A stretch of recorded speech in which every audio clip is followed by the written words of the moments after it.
What's up, everybody? Welcome back to Escape Will Make Me Pod. This week, Jake doesn't do weird noises, and we talk about the state of the meta within the game, which we play, probably.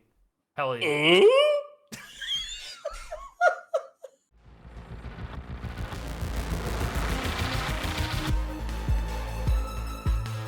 What's up, everybody? Welcome back to Skarrow and Ryan Talks a Lot, and then sometimes Jake also talks a lot, but very rarely. But then once he gets really into it, he talks a lot. So, hell yes, this is episode 12 of all of that.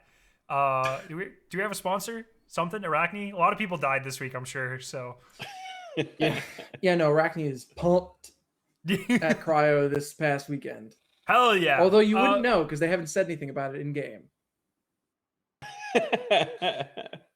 Like, give him what do some you mean? time. Give him What do some you mean by time. that? What does that mean? It's Jake and I's complaint from last week. We want to know what the said. factions Yeah. think. Where the factions at? Why haven't they said some shit? It didn't even occur to me that Arachne's a real faction, even though that's the whole bit. Yep. Okay. Yeah. So, I'm tired. It's that's what I got. Anyways, A day that I'm ends in Skarrow. Y, yeah. Welcome everybody. My co-hosts Ryan and Jake. Do your intro things. Tau Seti. I'm co-host Ryan. Hell yeah. This is the episode where we talk about everything we were supposed to talk about last week, but then we talked about Cryo for like 2 hours, and so now we're going to talk about this, but also Cryo again, because Cryo's really fun. And that's what we got. And it's back.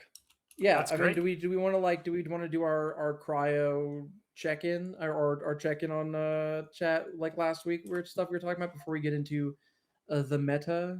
Yeah, we can do that. I've been running Cryo a lot, and it is significantly harder this week. Like, like my success rate in Cryo is like 10%. It's brutal. Interesting, and that's even like that's even discounting times when you like stab a bunch of people in the back and murder them in the airlock right before. That happened one time, and that sounds like it was supposed to happen 2 times. Not. No, I am the one who prevented it from happening the first time. 3 people, 12 people are gonna understand this reference. But no, I'll post the clip I'll post the clip in the comments. Don't worry about it. Oh no. Okay. Anyways, yeah, it's been brutal, man. It has been, and it's hard to tell how much of this is because of the Biotoxic Disinjector, which I run into probably 75% of my games right now. Oh yeah. And it's like, it has this spiral effect where, because I know every lobby is going to have 12 people with this gun, I'm using like bad stuff. And then that means in lobbies where we don't run into it, we're still getting rolled. And so it's like, like all like the people I usually run with, we're all like, if you go in with more than 6K value, you're just throwing away stuff. Like minimum load in, we just throw ourselves at people, hope we kill them and take their disinjector, and hopefully they're on a compiler run or something, or a vault run that we can do. And if not, we just get like absolutely freaking destroyed, and then we just run it back. And it has been brutal. It has been brutal. Yeah. The entire game feels like it has leveled up in difficulty over the past week. And it's like, kind of ironically, after we had like the whole difficulty conversation last week. And like, I've had a rough couple days with the game. And like yesterday was bad in Cryo. We did get, in the afternoon, I managed to sneak in a couple of games. And we got the AI for 3. And the AI subroutine for 5, and that is so. I'm done because not done. Actually, I am done because I am not doing the 6 run until 2 things happen, which is that they nerfed the Biotoxic Disinjector into the dirt, which they're kind of doing. Slash is already done by the time this podcast comes out. Maybe. I'm curious whether 35%. That Ziegler tweeted about. We'll talk about it. We'll talk about that later. But the other thing is they need to make the 6 key more accessible. And until both of those things are in the game, the disinjector is proven to be fixed, and the 6 key is more available. I'm just not doing the 6 key run. We're just not doing it. We have been seeing more of the 6 key due to the outpost changes this week. We have been getting fucked on outpost RNG. We have opened that armory 10 times, and I've seen 2 golds in all 10. Oof. It's I terrible. I will say it's also my experience is a little skewed because I haven't personally seen more outpost or 6 keys and outposts, but I have killed 3 teams doing Vault 6 this week. So Sure. so which is significantly so- and more I'm than the uninterested- previous 2 weeks. Yeah. And I'm So- uninterested in giving you my key. Sorry. So if I saw will you doing it, I continue- would help you do it. I would help you do it. We've helped a team do it this week already. We killed a team. We were on a compiler run. We killed a team. We left their bodies because it was a way early game. We went to the other side of the map, and then later we just happened to be running back past their bodies. I was like, oh, we should check their bags. And they had a Vault 6 key, and we almost just left it. So then we went up and we did Vault 6, and then the compiler run in the same match. Pretty sick, eh? Cool. Yeah. That's a cool story. Hey, And but we left the AI subroutine. We left it there. So hopefully some green shields wandered up, picked it up, and exfilled. how and now This they is don't- like this is like Zuckerberg stopping by the food bank just telling stories. And then I left them a big the tip. 6 key on the ground. Wow, 26% today. That is something that I didn't mention last week, but I think it is important to note. If you are having trouble with the subroutines, literally just listen for the vaults, wait 5 minutes, and then go pick up the subroutines. Dude, we did that. We genuinely did that last week because we ran out of 3 keys and we had like an afternoon where we had a couple matches and we hung out in the little, like, the shield room, and I think it's either I think it's preservation. It's right by the 3 vault. There's like the shield room that always drops a purple shield in there. Oh, And yeah, we yeah, hung out in that room, claymored the fuck out of it, and just listened for the 3 to open because we were trying to rat a 3 key, being super shitty, and it just never happened. We did it for 3 matches in a row, and no one opened. 3 is also the worst fault, so I don't think people are Sure. doing that one. If you But were people ratting need the 5 subroutine. or 1 or 2, people would do those 5 ones is all easy. the 5's super easy to rat. 5's if you're like the gonna best do one. it. That's my favorite one just to rip. And it's like, I'm pretty sure it's a guaranteed DNA key. So we always Really? do 5s. Yeah. Interesting. Yeah. If it's not guaranteed, it's a very, very high chance for 1. We've done a couple 5s. We did a couple 5s. We did we were gonna do a 5 today and it did not work out. But we did get Jake 4 today, which was good. Nice. Yeah, 4 is a really fun key. I like running 4. I like 4 a lot. As somebody who does not like going into control, I actually like running 4. 4's the most ton. It is questy, more right? fun. It's like you get the Yeah. file, and then it's like I'm a colonist. Yeah, it's the one where you and shoot the then body it's- and you got to go into the Yeah, that's a which is good one. super I fun. like that one. But man, like, I just feel like I've just been losing. Like, even when it's either been like losing to the like half of my matches have been to the Biodisinjector, which sucks. But also, like, just today we didn't even see it when we lost bad earlier this afternoon. We were losing. We were on a losing streak, and like we got pushed in at like 3 or 4 minutes when we were still looking for 2, like twice at least in like the 4 matches that we played, and just got mowed over by people in all golds. And like it's like, and then we went to run keys and perimeter and lost on that one too, which was like that one was our fault. We misplayed it, but it still was just like, man, it's getting like brutal out there, and like it is. I worry genuinely a little bit because it's starting to impact how much fun I'm having with the game, and I'm worried that like,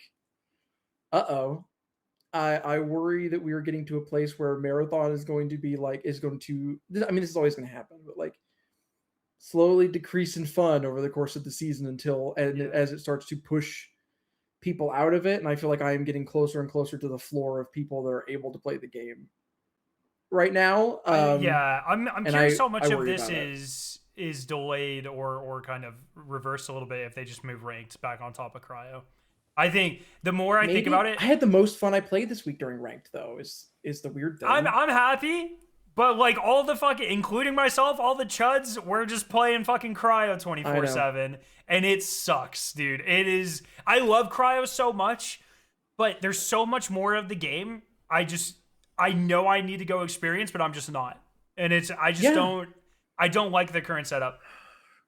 Yeah, I don't disagree with you, but it's hard. Like, I feel like the thing with cryo right now, I told Jake I had a good metaphor, and when I'm going to get to it earlier today, and I'm going to get to it in a second. But like the thing about cryo, He thinks of his metaphors before the podcast. I was thinking about it last night. So the everyone yeah, rate this metaphor 1 to 10 in the comments, please. Yeah, shower time is good for metaphors. But the weird thing about cryo is the map is fucking excellent. It's so good. Every problem that I have with cryo, and that's starting to evolve around Marathon, is all like around cryo.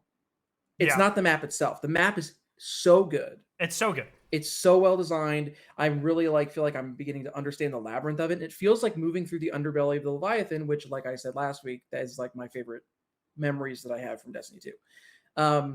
I love the intricacy of it. I love everything about it. But like the actual, like the meta and kind of like the way that people are starting to get pushed out of the game, and so it's creating like a much more sweaty experience every and match. Whatever the fuck matchmaking is happening, because I'm starting to run into the same people constantly. Yeah, not a huge fan. Yeah, except sometimes I watch. I know you're familiar, Drusy sometimes on my second monitor, and he's just running into like green shields. People who just like walk up to him with a knife from forever, and we're like, "What the fuck is this?" Well, when you're playing the game 24 hours a day, you're gonna have to run into some bots. It's just... Yeah, when does he sleep, dude? Like, what the fuck? But also, yeah, like we're running into demons in every single lobby that are just like pushing our shit in, and he's running into people who are like stand up to go to take a bathroom break, and it's like, what is happening? But yeah, I'm curious what's going on with that. Look, here's it's not quite a metaphor, but it's just like every lobby has some green shields, and if you don't think your lobby has some, I got some bad news for you, Ryan. Look, man, I lost a lot of purple shields in cryo over the past couple days. All right, I still got a lot left to lose. Although I'm completely out of purple backpacks at this point, which is a problem. It's the daily purchase limit is so dumb. So stupid. Why is it? It's for the blue ones. It's like 7. I know. It's like the grenades, the self-res kits. It is like bordering mobile game parody. Whereas, like, I know, if you would like to play more, insert your credit card type shit. It's just like, stop. I'm trying to play your game. I'm liquid as hell. I have 800K in the bank, and I'm just like, I sure wish that I have like 450K in my vault, and I'm like, man, I sure wish I have been over profiteer. I have over exceeded profiteer by like 300,000, and I'm still there even after losses. So like, why can I not buy any more purple goddamn backpacks? How are you getting so much money? Because today I went from 600K to 150K, and Jesus, Daddy needs to get back. Okay, yeah, I told you it's been rough. I told you. I mean, I buy almost all of my stuff from the store too. I rarely ever use the stuff in my vault. I buy a lot of stuff on my rebuilds from the store, but I guess like I like playing Rook on the couch is partially it. I need to do that more. Sell everything.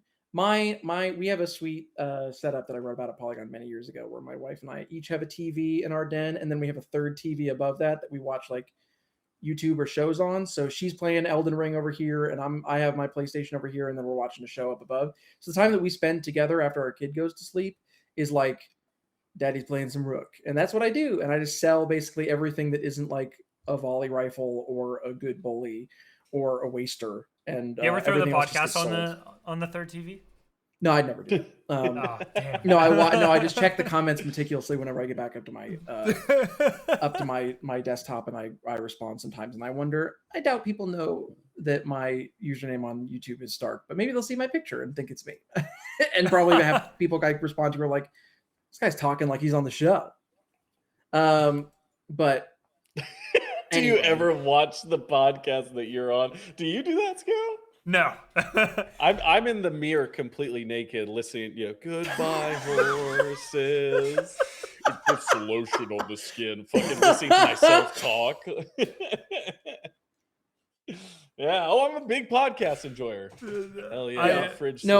I listen to whatever the opening bit is where we do something to make you fully crash out every week. I listen to that a couple times when I'm writing the show notes and everything, but then otherwise pretty much no, I don't listen to the show.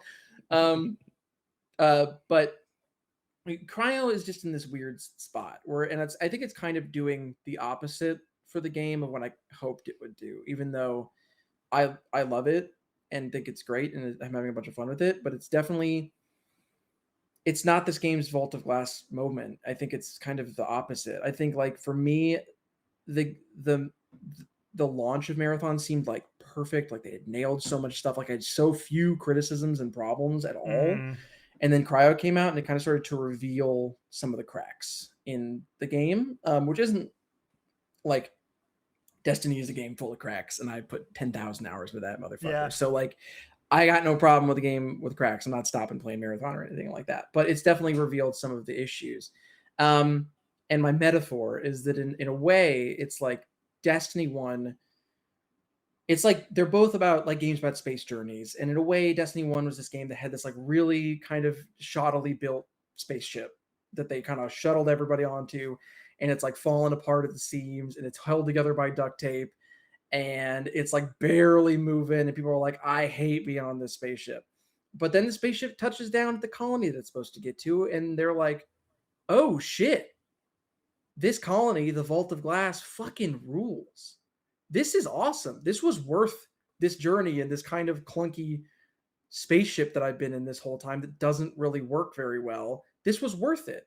Even like the Forever 31 people or whatever it was that it was people were like back in the day. I can't remember the exact number. There was like this miserable experience trying to get ready for the Vault of Glass. Like once they got through it, they were like, this was worth it. This is such a cool and unique experience. What an awesome thing. I'm glad I was on this piece of junk spaceship to get to this. And then Bungie spent the past years fixing that spaceship up to be a lot better so that the Route 2 rating is less painful. Even if, and it has caused more people to play, but it's still, still a little bit more rough.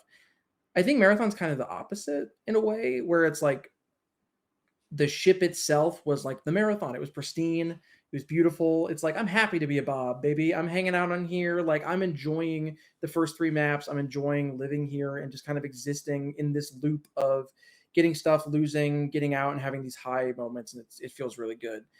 And then you get to the end though. You end the journey at Cryo and it starts to feel like, oh, this place is kind of toxic. Actually, it's like deeply difficult to get into. And it's much more work than even I expected going up into here just to like have a good time and to make this place livable and to feel like the entire journey that you were on before was worth it for a lot of people. And I think like that's tough because in a lot of ways, unfortunately, the way that people view things is it's the last memory that sticks. It's the last thing that starts to garner a reputation. And so like Destiny 1, not great for like a huge portion of that journey.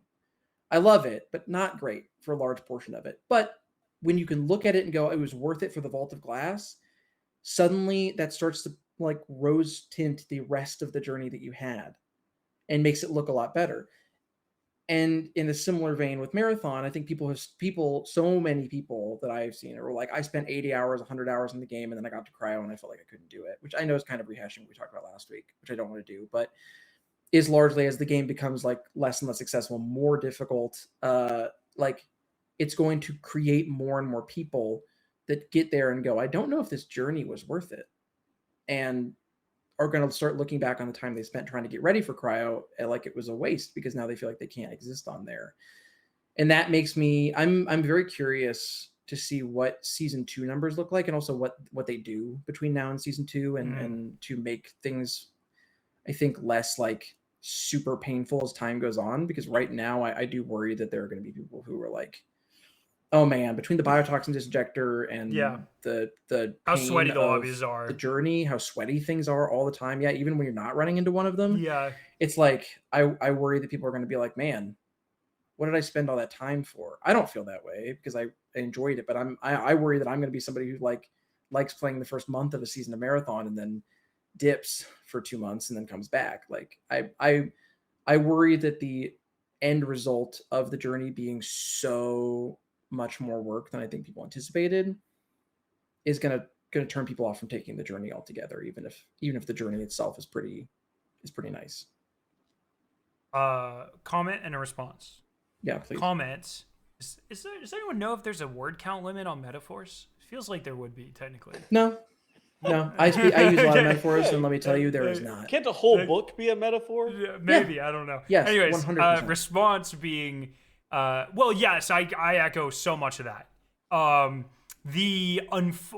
think Cryo's had an unfortunate, at least to me, and I have no idea how everyone else is feeling, but to me, it has made the rest of the game just feel less relevant. And it's like, I don't think that should be the case. I really, the loot's so much better. The experience is so much more intense. The map design is so much like the goal. It's just like a perfect little thing that I just want to keep experiencing. And my time doesn't, to me, feel as valued on the other maps. And that sucks. That sucks real bad. And I don't know how they fix that. I don't know if that's a me thing. If I have some issues I'm working through, I don't know. But I don't know, man. We're deleting blue keys. Like, we have straight up deleted blue keys from our inventory because, like, they're horrible. They're not worth the risk. I will lose more if I get ganked running a key than I would gain from doing one. Like, that's not a good feeling. And even purple keys are getting to a place where, like, they're not feeling great. And I think there's a weird. This is like a bit of a side tangent, I think, to a degree. But, like, I think there's a bit of a concern that I have over, like, sometimes, like, I think Cryo being time limited makes sense because otherwise, why would you do literally any other map? But I think the difference between the maps is a little too great at this point. Or, like, I think once you reach, like, level 75 or whatever, and you get to that place where where the anomaly will start dropping you gold mats, which is level 75, by the way, if nobody knew that. We tested it. But, like, once you get to that place where they start putting you into what I think is the final band of matchmaking, if that's what's happening, like, why doesn't it just unlock a better version of, like, perimeter that has better loot on it? Like, I wish it. I go to some of these other places and I'm like, why would I ever go here? The loot sucks. It's ass. We opened like a purple vault today that had one purple container in it, and it was like a piece of salvage. And you go there and you're just stomping like people with white shields. You know what I mean? Yeah. It's just like I almost feel. And sorry, Jake. I know we're doing the thing I memed about at the beginning, but we'll let you have your yap session here in a second. But it's like, wait. Just to be clear, I am feeling like an idiot. Is the game the ship or the colony, or is it both? Oh my god, I'm so sorry. It's both. It's both. Okay. The ship. Okay, so the game. I'm sorry, dude. I'm feeling a little dumb about this. The game is both the ship and where we got, right?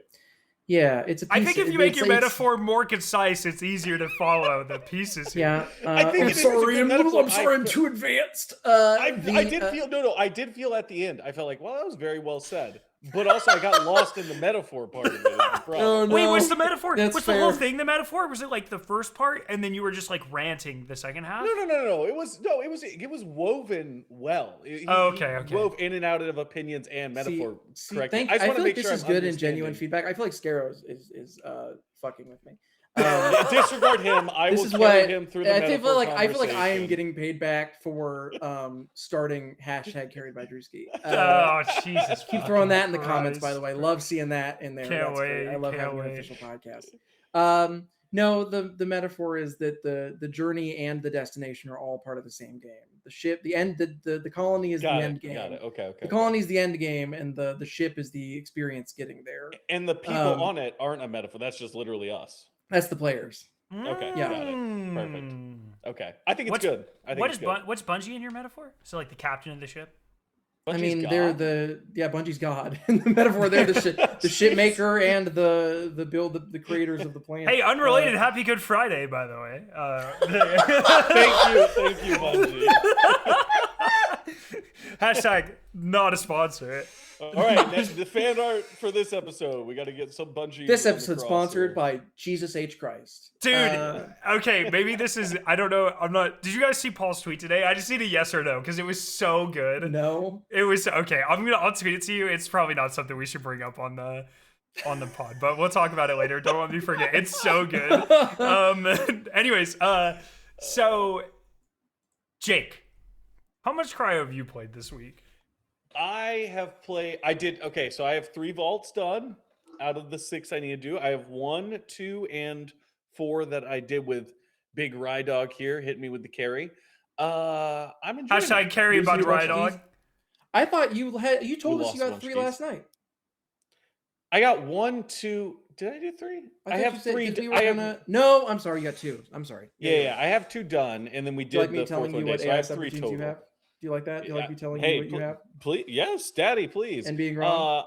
I think I have 3. I need to do 3, 5, and 6, which I guess 6 maybe not a good call to do. Maybe to wait if I ever come across a 6 key potentially. I'll wait like you are, I guess. But yeah, no, I'm having a good time. I feel like all the same kind of things where it's like it's a very difficult in-game activity. I do think like as people are learning it, there's more opportunity there. And also just like with every extraction game, it's like once you get it a few weeks in, it's like a very dedicated group of people are playing. And so that's probably going to be an element. But I kind of feel like in terms of the changes that they're making and the way that they're approaching the game in general, it does seem like Marathon is going to be like a game of changes. So Yeah. I'm kind of expecting beyond just like the balancing stuff, and they're very reactive to like glitches and things that they need to fix or whatever. I kind of think like it seems like that might carry over to the philosophy of how they integrate new content into the game. It is interesting to have season 1. We have an event coming that we don't know anything about, the carry What the event. fuck is Now that? it could be like a very small thing that just changes a small element of the game, or it could be something that's kind of more like the issues that we're talking about here, with a lot of the other maps feeling less kind of engaging after Cryo showing up. Maybe that gets changed by that event. I have no idea what that's going to look like. Do we But have I do dates think on like when the season ends? We do, right? 3 months. 3 We months, right? know the I thought the first mid-season season was patch is shorter. April 14th. I'm gonna pull up the official dates. You keep going, Jake. Sorry to interrupt. But yeah, I'm just saying It says that June. I think that they're just going to continue to make iterative changes on it. And so I am very curious to see, like, the big thing for me is going to be, as someone who's kind of viewing like doing the priority contracts and fighting the compiler, that's when I'm gonna, like you're playing a live service game. It's kind of like, to me, it feels like I'm taking in a big inhale. I'm like, oh shit. And I'm, throughout the whole season as I'm trying to get to whatever goal I want to accomplish. And then after I accomplish those things, like, okay, I exhale and enjoy things and test things out and try something new. And for me, it feels like that is getting to the compiler. And right now it feels a bit like I got a fucking sucking chest wound where I'm like trying to fucking breathe, still inhaling, trying to get there.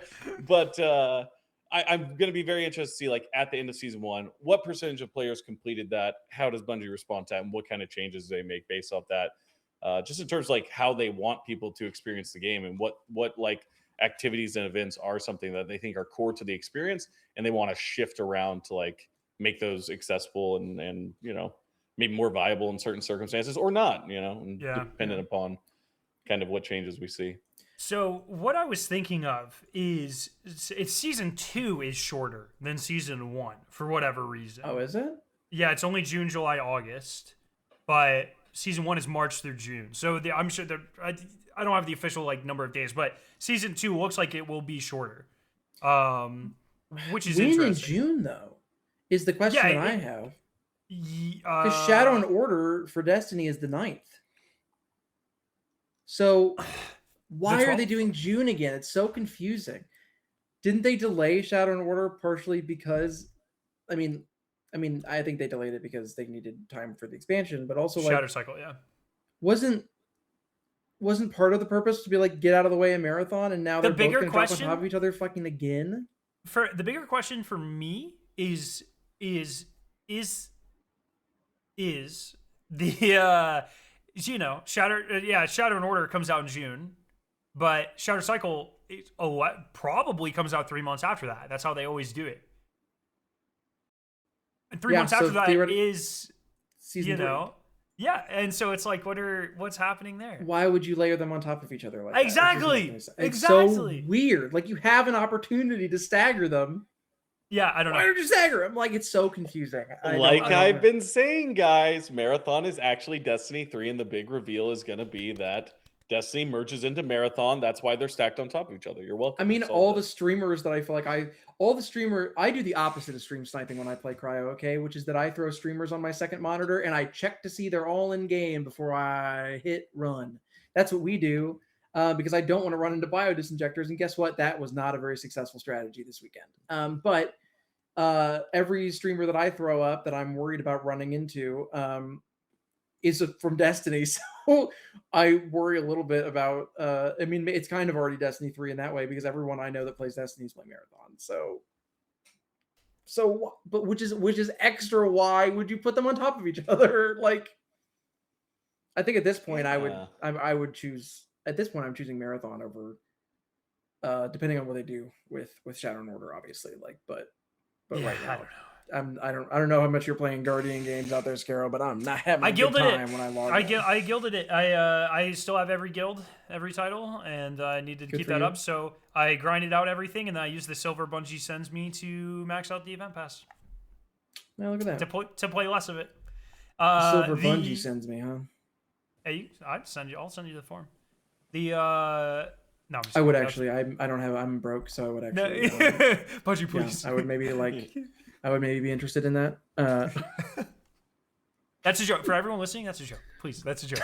we try to have fun here, okay? I am interested in the carry event. One thing that really interests me, like that keeps going through my. Well, you have a lot of experience considering. Hashtag carried by Drewski. Get the fuck out of here, dude. That's the event. Hashtag carry CARRI. It didn't even occur to me that the new gun on the fucking roadmap, that's the Biotoxic Disinjector on the roadmap. Those right? Yes, for sure. Interesting. That's a classic Bungie move right there. Anyways, that's like when you're writing your resume and you're like, well, technically, they manage resources. One year they did this for Destiny where they put out a trailer for exotics that came out in a season, but two of the exotics came out, in an expansion, but two of the exotics came out in the season that was launching the same day. As the trailer came out, and so there's a small asterisk that you could barely see that's like actually part of Season of the Witch or whatever the fuck. And it was anyway, whatever, it doesn't matter. I am starting to get to a point where we're 3 weeks in cryo. We're starting the game has started to hit the top of that S curve where it's like we kind of know what this is now. I'm now looking for the things to start shaking up. Whatever this event is. Whatever, if there's going to be live event stuff, if there's going to be like, what is and I don't need it like necessarily right now, but I'm like, that's what I'm starting to like, what is going to set Marathon apart? How is the world going to change day to day? Or is it going to be like Destiny where we truly have to wait for the first day of a season every single time for anything meaningful to happen? That's sort of where my head is now. So I am interested to see what the carry event is. And if there's anything not on this, that starts to change in the world leading up to season 2. I'm interested in, I mean, like to Jake, kind of what you were pointing out, like that being like Bungie being very focused on change. Like that's very much, in my opinion, like the studio that we've gotten with Destiny over the past years. Like Bungie's very good. I know people are going to be like in the comments being like, they take forever, blah, blah, blah, which I get. But like Bungie's very good at making their game virtually unrecognizable over multiple updates. Like Destiny is the exact kind of game that if you'd fall off of it for a little bit, you ain't coming back probably, because like it's totally different by the time you return. And I think like as people who play it like as a hobby, like Skarrow and I, that's great a lot of the times because it means that the game is constantly changing, it's constantly evolving. They do a good job making like changes to the meta every season. Like I imagine a world where like rooks don't have wasters next season. Rooks are like using completely different loadouts. There are totally different upgrades that bring people into different ways. Maybe the knife becomes less prominent because upgrades get shifted around rather than like full on nerfing it. There's a lot of different places that they could go. And I think Bungie is a studio that has a lot of experience doing that. And I have high expectation. I don't know about how I feel about like how successful something like the carry event will be. And I would also like to see the game change more day to day. But what I do have faith in is that once season 2 gets here, the game will be meaningfully different in some places. Like they will start to shift things Even if the content is just like nighttime gameplay, like we talked about last week, I feel pretty confident that the changes they will make to like the upgrade path thing and various other things will make it like a pretty meaningful change. So, I mean, that's my hope at least. That's what I've grown to expect from them through Destiny and other things. I'm just kind of still.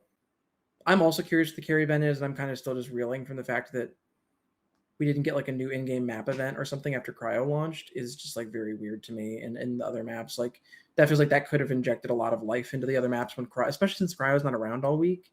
I just think it's really weird that like Well, I do think yeah, a little bit in what you're saying right now, and even Scarrow talking about like what's going to be the big draw. I don't know exactly what the words you use were, Scarrow, but like I do feel like Cryo is that. Like Cryo is the most unique multiplayer experience that has, I I don't agree with know, that. in recent history. Like Mhm. I do feel like it is that. It's just it's just not accessible to enough to pull people in is the thing. So it's interesting because it's like I do agree with what you guys are saying, and simultaneously, like, man, the thing is in the game. If Yeah. like if there was some path there to get to just show people like, hey, like you can have this experience and this coordination with your friends, and like that's kind of the crazy cool thing about extraction games in a whole is that there's so many variables. It's kind of like the real world. You can be the toughest, biggest dude, and then you miss something coming out of the corner of your eye, and like you get taken out. And that's kind of how it is in marathons. Like you can be pretty big bad and just make a bad play, and there's so many variables working. And I feel like that's cranked to 11 in Cryo Archive. Yeah, I don't know. I wonder if like they already have the sauce. It's just about like maybe getting it to more people almost. Yeah. Yeah, 100%. The metric that I am at this point, like, I don't really care about all the numbers and everything. I think like enough people has already talked about how annoying Steam Watch numbers are, but like, and I don't plan to address those, but I am very curious to see how many people return for season 2. That's like to me the most interesting metric that we are going to get is what does season 2 launch look like? How many Or new people players being pulled in as well, right? New Like, players I'm interested in. I think it's pretty obvious. I would be surprised if they didn't have like at least some kind of sale going into season 2, definitely for yeah. season 3. But like, how many new players does it pull in? But yeah, again, like much more importantly, how many players that are going to move on to other games in the next month or two? Because that's just what happens over the course of a season. I don't not even in like a because the game is getting bad way. How many players that naturally fall off of a game like this come back? That's the big question because Destiny saw really big regular spikes every season. Um, every season, especially during every expansion, big people like big numbers come back, and we saw that reflected eventually in like where it ranks on like top sellers every year. But Marathon, when people talk about how much money Marathon has made or whatever, to get very very very lightly into it, the thing that it misses, I think, pretty regularly is that live service games are not designed to return their budget instantly. They do it over time.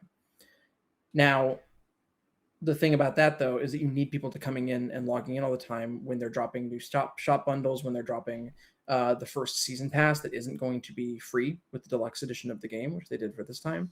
Like, how many people are going to buy those? How many people are going to return? Like, in the how many people are going to return is the biggest metric there because a percentage of those players are always going to buy those cosmetics.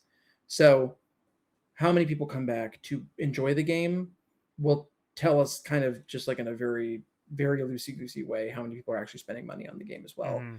And that is the thing that I am, as somebody who definitely agrees with Tassie and other people, that like we're going to get Marathon's going to have a much longer tail than any other game that has like failed to meet expectations. Even if I do think that Marathon is probably not is I don't think it's doing super bad, but I also don't think it like obviously blew the barn door open like everybody was kind of hoping it would.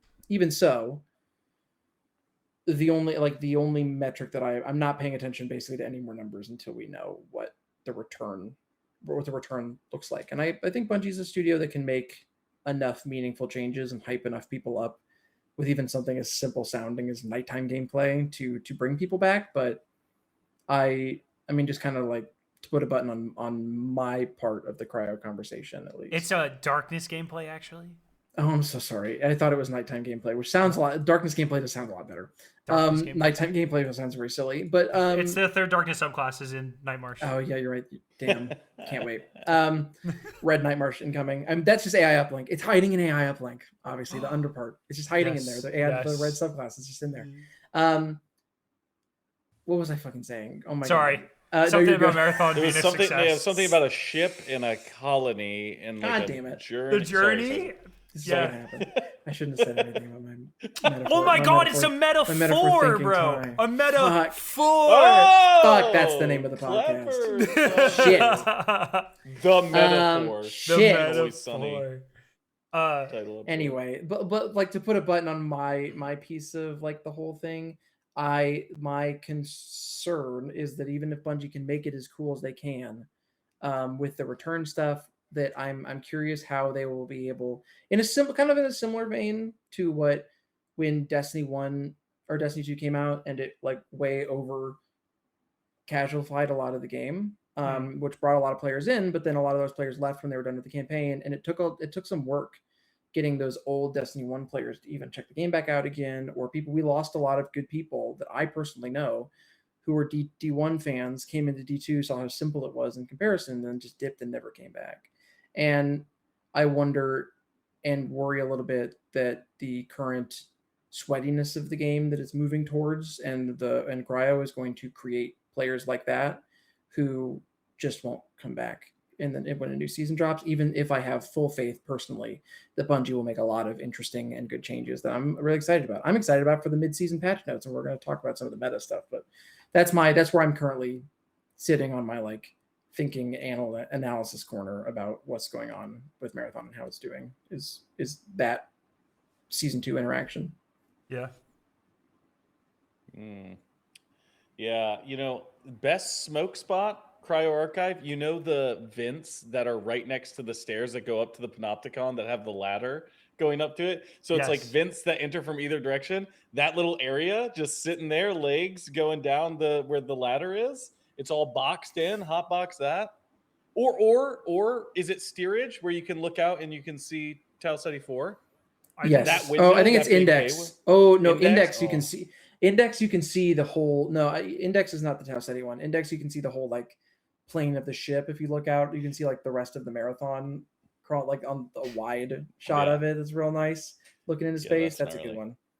That's right. Or at the bottom, fully all the way underneath the Panopticon, but you turn the cold shit off, just laying on your back looking up at it in the big tube. Oh, and then the cold shit turns back on, man. I would just do the end room, the loot room for the compiler. Like you get an entire look at Tau Ceti.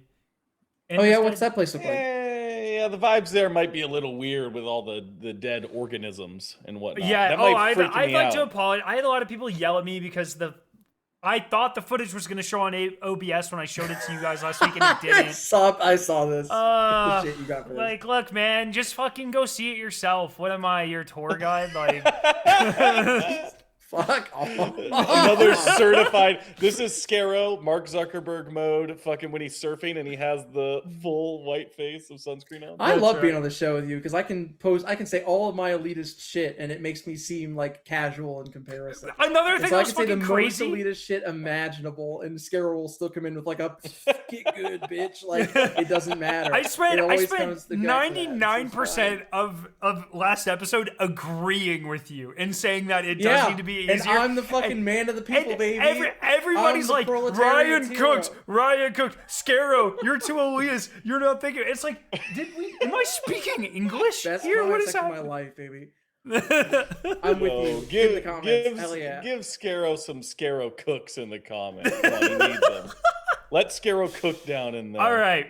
Well, this recap took fucking 40 minutes. We are so bad at podcasting. People like the show. Yeah, I know. Before we move on, can we just one more time go over the MetaPhfor? The MetaPhfor types fit. Bam. Anyways, so we want to talk about the meta. Some things have changed. So Bungie has already addressed some things. They've already said they're going to change some things. I think the meta can be, there's 4 parts of the meta here. Okay. Okay. Maybe Do you 5. have your diagram? I'm going to give you 5. You have thermal scopes, specifically on snipers, you have throwable utilities. And you can break that out into grenades and bubbles if you would like, but they're both throwable. You have your knives, which I like to say are cool. Pro knife. Pro knife. This podcast is pro knife. Pro knife, and Boy. I'll get to my reason why here in a second. Shotguns for sure. I think you could put in the circuit breaker in there as well. Technically not a shotgun, but kind of a shotgun type thing. I don't fucking know. It's definitely a shotgun. It's a shotgun. Is it? For It's sure. sick. Yeah, It penetrates a lot more than people think, by the way. I found out you can shoot it through any of the red barricades in the game, so that's cool. And some of the glass. Skarrow fucks. There you go. Yes, true. And then all of that is like peasantry compared to the Biotoxic Disinjector, which is the king of the food chain. Until fuck that thing. Wait, when does it get patched? Now. I think they said tonight. Already. Yeah. It's done. Oh, was it at 10 a.m. or 10 p.m. Eastern? 6 p.m. PST. Oh shit! I'm missing lobbies. No, so that's good. So I think we should talk about each of those things individually. All right. And then talk about what Bungie has said about them. So thermals have already been changed a little bit. I still think there are instances where they are a little much, but or where I think they could be a little bit less good. But yeah, do you guys have any problems with thermals as they are right now? Or no? You good? Thermal's stronger. Thermal scope on sniper, useless now on anywhere other than outpost. That's such a crazy take. That's such a crazy take, Jake. Listen, if those people are close that's enough wild. to me that my thermal is working, they're killing me already. All right, It's I need still my like thermal to work 150 like feet. It's a long way. It's 100. If on okay, snipers, if it's I 100. if I am It's 100 feet or standing- meters? If 100 I'm meters. standing 300 feet. 330 feet. That's crazy. I'm if not I'm a standing scientist, on man. complex I don't know. and I'm I don't looking speak at I bio speak research, American. I should be able to see them. I should be able to see them in my thermal, and I can't. Piss me off. Listen, everyone's running signal jammers. Fucking Void's got his invis shit, which I think doesn't show up on thermals. No, it does. Is that right? No, It it does. does. You definitely can see. I you- definitely- poor There's Void. something else. It There's should something not, else that but you can Void's definitely thermal. see That's Void the number using one use smoke. for thermals is seeing people in smoke. That's like Yeah. that I would say the only problem with thermals right now is that glitches or vandals fucking tube socks. hang that off the shit back. pisses me off. Yeah, And your friendly teammates ones too, It dude. sucks. Yeah. Fuck I don't know. that. I- dude. Hey, I Salted think- Greppo tweeted about it, so it's gonna get nerfed. Don't worry about it. Nice, good. That's a Yeah, little, thermals that's- are the least of my concern, but I still think there are. I think it is just too easy to see if someone is there. Like, especially if you're like, oh, there might be someone through like behind that wall, and you see their fucking gun sticking through the wall and it's bright red. Yeah. Like, there's shit like that that's like too powerful in my opinion. There's too much cheese with it. It's useful for intel, and that's pretty much all it is now. And I think but I actually kind of agree with Jake. That's become a bit of a liability sometimes on actual weaponry, and to the point where like I feel like I can't engage on some like Dire Marsh POIs Mm-hmm. with one. I still haven't taken them off because the intel is too good. They're too. But like, it's the problem with like I think they could actually shrink the length a little more and give them a toggle, and I think they would probably be in a better spot. Like if I could turn them off and on, or even if like it used a certain amount of energy or something, but like even if I had reduced range, then you could still use it for the intel, but then swap it so that you could still like actually use your sniper as effective range. I think that would ultimately be more useful. They would still be like BIS, which is a problem. Do people in like a competitive shooter world know BIS? Best in slot? Yeah. Yeah, okay, just checking. Yeah. That's an old WoW term, and people get confused when you say ads in a boss fight. So, which is also an old WoW term that people don't know apparently. So I was just checking. But You don't have an ad blocker on for the compiler fight? Jesus. Can you imagine? It's like, here's the ad phase, and then you get a pop-up that's like, new caloric, drinkable cheeseburger. That would be sick, dude. That If the compiler was hacking your UI and advertising drinkable cheeseburgers to you, that would feel very like Okay, we know like a some couple of compiler Bungie shit, dude. people listen to this. Yeah. Bungie's version, Marathon's version of the boogie bomb from Fortnite should be a grenade God. that does pop-up plays ads. That'd be sick. Like Should get be like a just commercial Marine. for your own. Get a like a commercial for your own Bingus, like it's a companion from. That'd be Blade Runner, awesome. like- If that happens, I expect an ad for this podcast to be popped up in there. Just saying. Skarrow's gonna get a lot more silver donated to his account. You know? It's silk in this game, or what? Is it? Actually, it's Lux. Lux. Thank you very Oh, much. it's Lux. I'll have you so- know, I haven't purchased anything from the store because I have actually not found any of that too good. So I hope they make it better. Yeah, I also kind of it's the thing like we talked about a couple weeks ago. It's where both the situation where you're like, I hope to make some more interesting skins, and also like, I feel like it's already hard enough to tell some of these shells apart. Yeah. without I would anything, so- I would like to support the store, but I would like there to be good skins too. So Yeah. hopefully coming. Some of the knives are cool. I would like a different. Let's talk about knives. Yeah, okay. I Good like shout. knives. I know people bitch about knives a lot.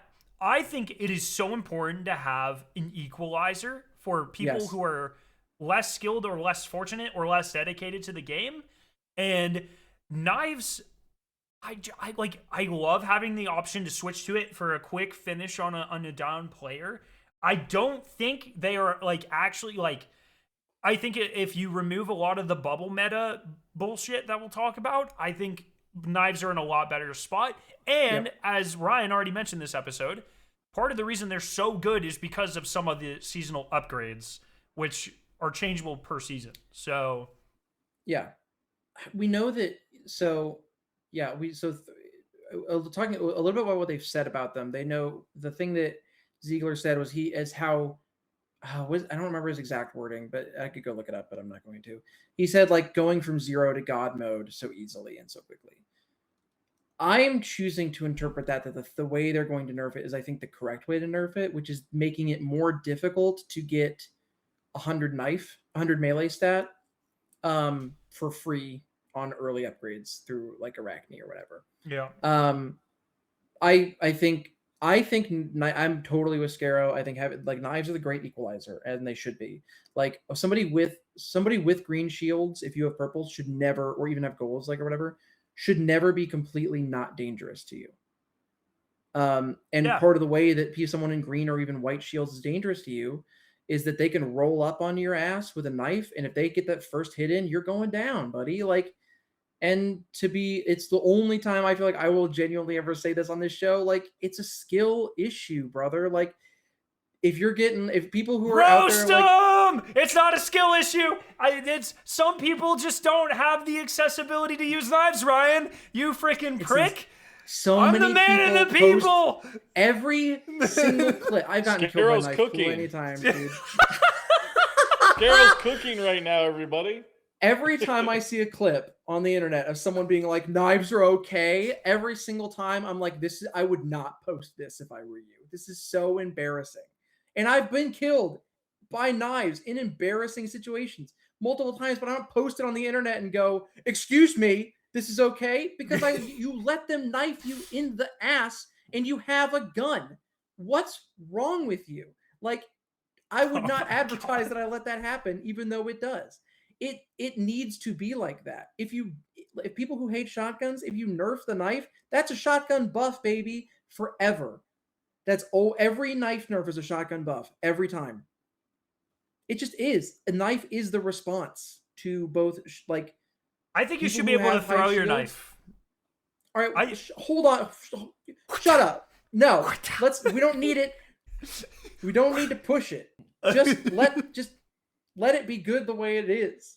I think I agree with what I hope they're going to do, which is I think you should have to build into knife more in order for it to do as much damage as it does. I think right now, like if you're like capstone 5 on every 5 out of 6, like I am right now, like there is no reason to use knife fight as an implant. Yeah, there's so reason to many of those. The Tox knife on Vandal, Yeah. there's no reason to use. There's Destroyer no has a reason. couple cores.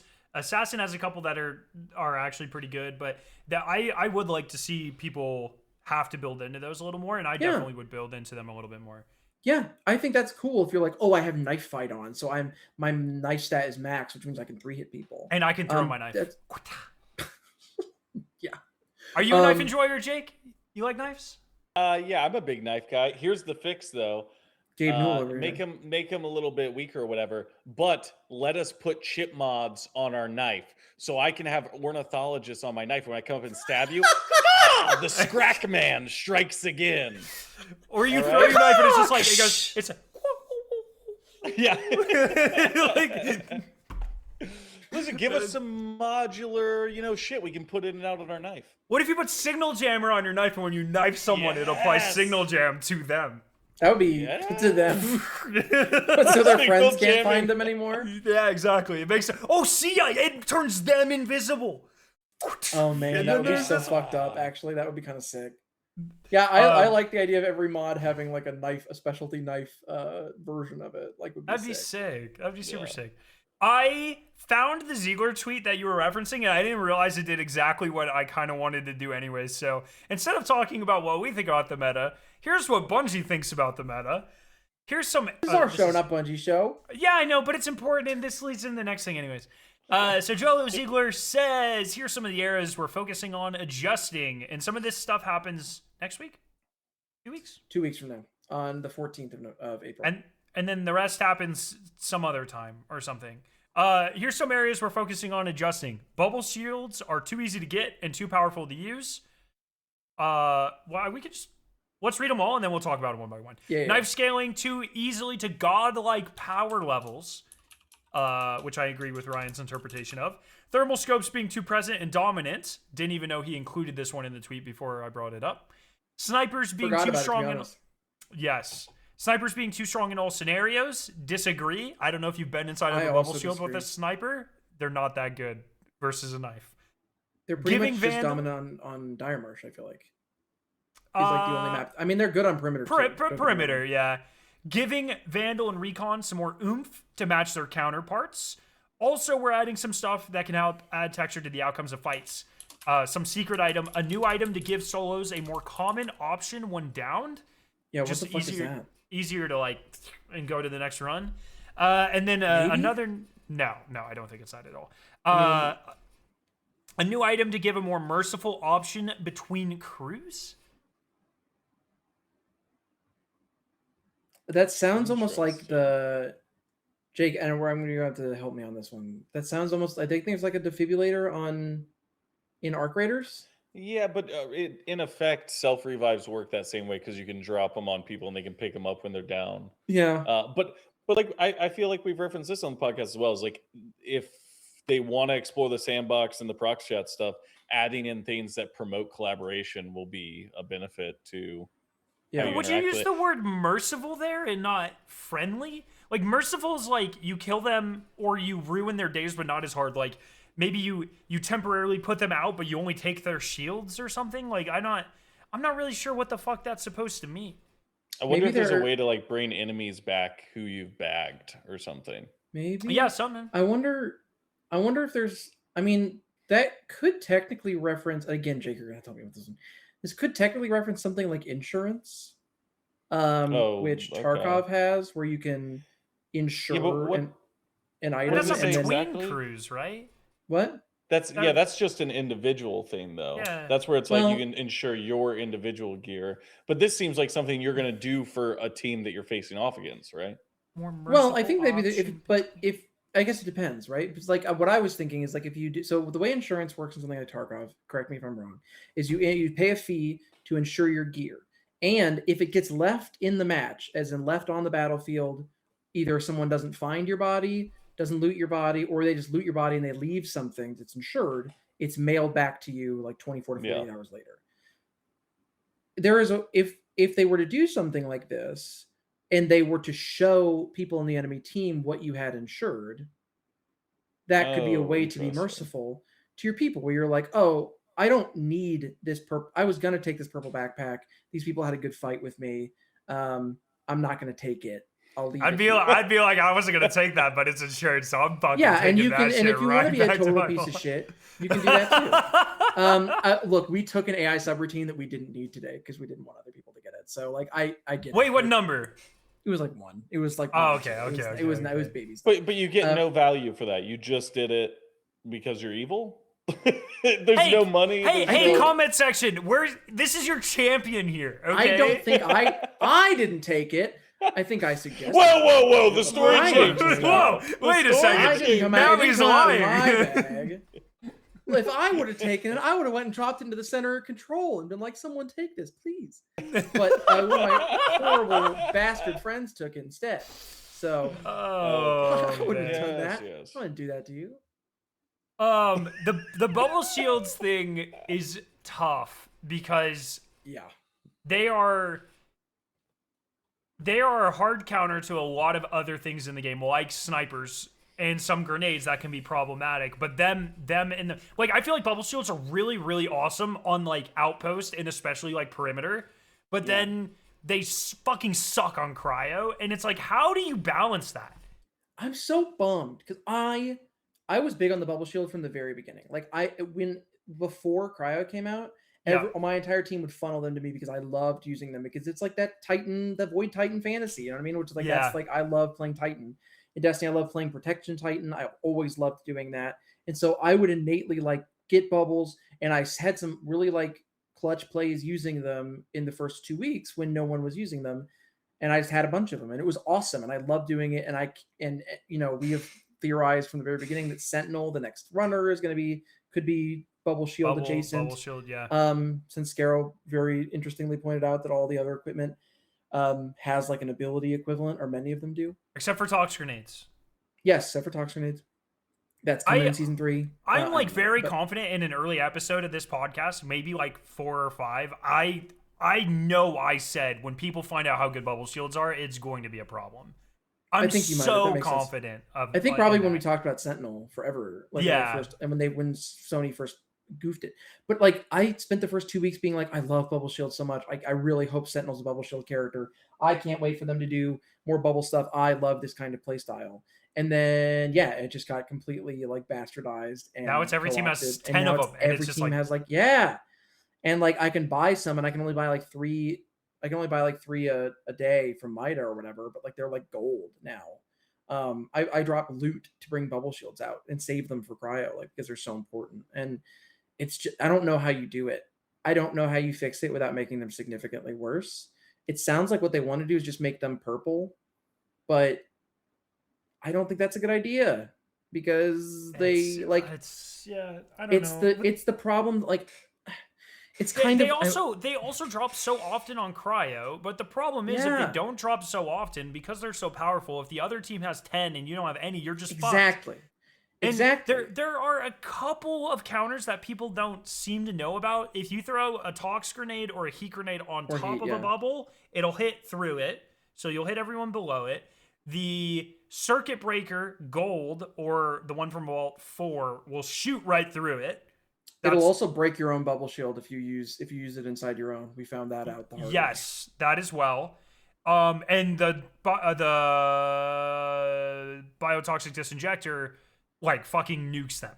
But other than that, it's like bubble shields, like they're just and I don't know if you guys, I'm sure you guys have been in some of these fights where there's like 20 of them layered on top of each other. Yep. There's this thing where when there's 2 on top of each other, it doesn't happen when there's only 1 of them, but when there's 2 overlapping, you get slowed down when you are going between 2 of them or more. Interesting.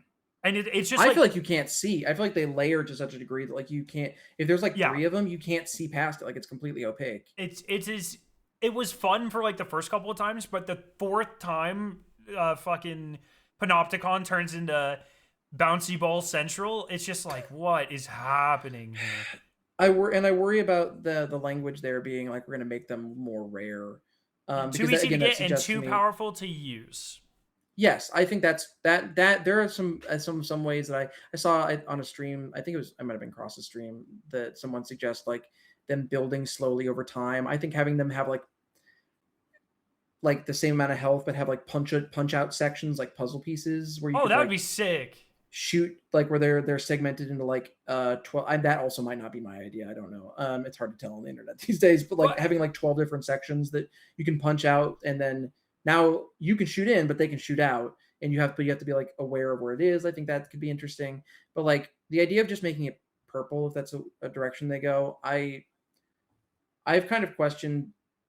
I've questioned Bungie's philosophy on this a little bit, like when it came to cryo loot as well, being like it'll be too lucrative for cryo to be around all the time. Where it's just like the problem with that is exactly what you had already said, which is that if you make it purple, then the people who play 24/7 will have 1,000 of them, and people who can play for 2 hours will have like 2. And Yeah. that's in. So I worry a little bit whenever I see Bungie use that kind of terminology, because it feels a little bit like Bungie's being very precious about the economy in this game, which I understand, like the jump to want to do that, but it just doesn't work. It doesn't work when you can play the game as much as you want, because when you making the economy more precious, much like in real life, just makes the rich get richer, and it makes getting to that point got political, baby, woo, and much like it makes getting to that place almost impossible, because now the advantage of the people who play all the time means they have better gear that is now harder to achieve, which means they're winning more fights, which means they're collecting more of your bubble shield. You fail to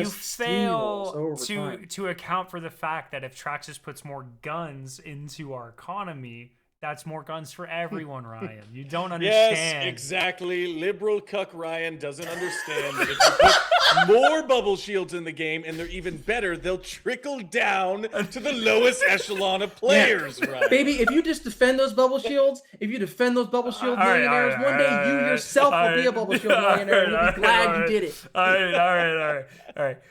Jake, now they also mentioned that they are making changes to specifically buffs to Vandal and Recon. What do you think? What do you think about that, buddy? What do you think about Recon?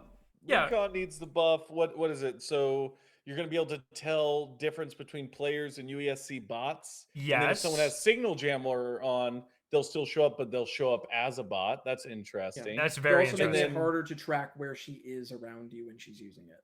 Oh yeah, the actual effect itself's harder to see, and the tracker drone is getting a buff. I don't know what the fuck they're gonna do to fix the tracker drone. I'm interested.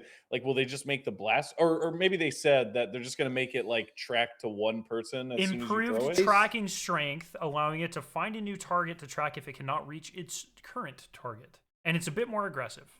People seem to think what they're gonna do is give it tick AI, which I don't know if that's actually what they're gonna do, but they should do that. Because ticks, they'll find you. Yes. They'll get to you. They crawl on the ceiling like the spider. They crawl on the ceiling and they'll find you. The spider crits in the ceiling, and it's like, and just blows up. They've got to have similar, similar whatever. Chemist, not computer nerd, but if you watch them, they both do the fucking thing where they'll like run upside down on the ceiling and then go like, and then they'll. Yeah, but the tick will find you, and the tick the tick is then like, oh shit, blood, and then silly me, they're over here. I'm gonna go make as much noise as humanly possible. The crab just sometimes throws itself back at Recon and blows up for no reason. It's like what? The crab just like gets tired of spinning around in circles, falls off the ceiling, and blows up midair. me too. It sucks, dude. Yeah, dude. Like I fuck with that. I fuck with being like, I just don't want to be here anymore, dude. Yeah, blowing up. But I don't want that. That's not what I'm looking for in my character abilities. You know what I'm saying? Like, yeah. As a recon girly who has switched entirely to destroyer at this point because recon's not in a good spot and is especially bad. If you ever tried to use her on Cryo Archive, brother, like, good luck running away. Also, like, good luck running away, but also enjoy your 50,000 pings being like, is anybody in here? And it's like, oh, let's see, there's 20 bots on the other side of this wall that all showed up, so I have no fucking idea. So yeah, she needs so much help. I'm really it's interesting because I don't think this necessarily fixes that for Cryo too, because every team that knows what they're doing is always signal jammed anyways, and so it's just like they're still gonna just show up as bots. But if you're in a fight where like that we're in a room and there's 2 UESC over here. Yeah. The thing about it that I saw some people complaining about being like, oh, so you can't counter it with single jammer anymore. It's like, no, it's like character's ultimate ability. What the fuck are you talking about? You should be able to just counter it with a green consumable. That sucks. That's terrible. So no. But like, if you're in a fight with just 3 people, who cares if they show up as UES signatures? You know they're people. It rewards you for being able to keep track of the UESC bots around you, which as the recon shell is your job.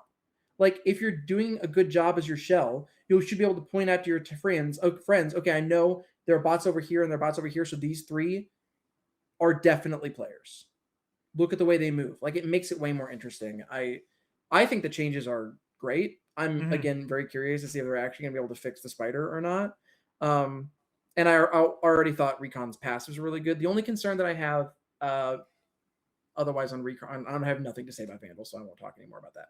But I think the meta has really shifted against finishers hard. And I think finish. Oh, against finishers. Yes. Yeah, against What did you think I said?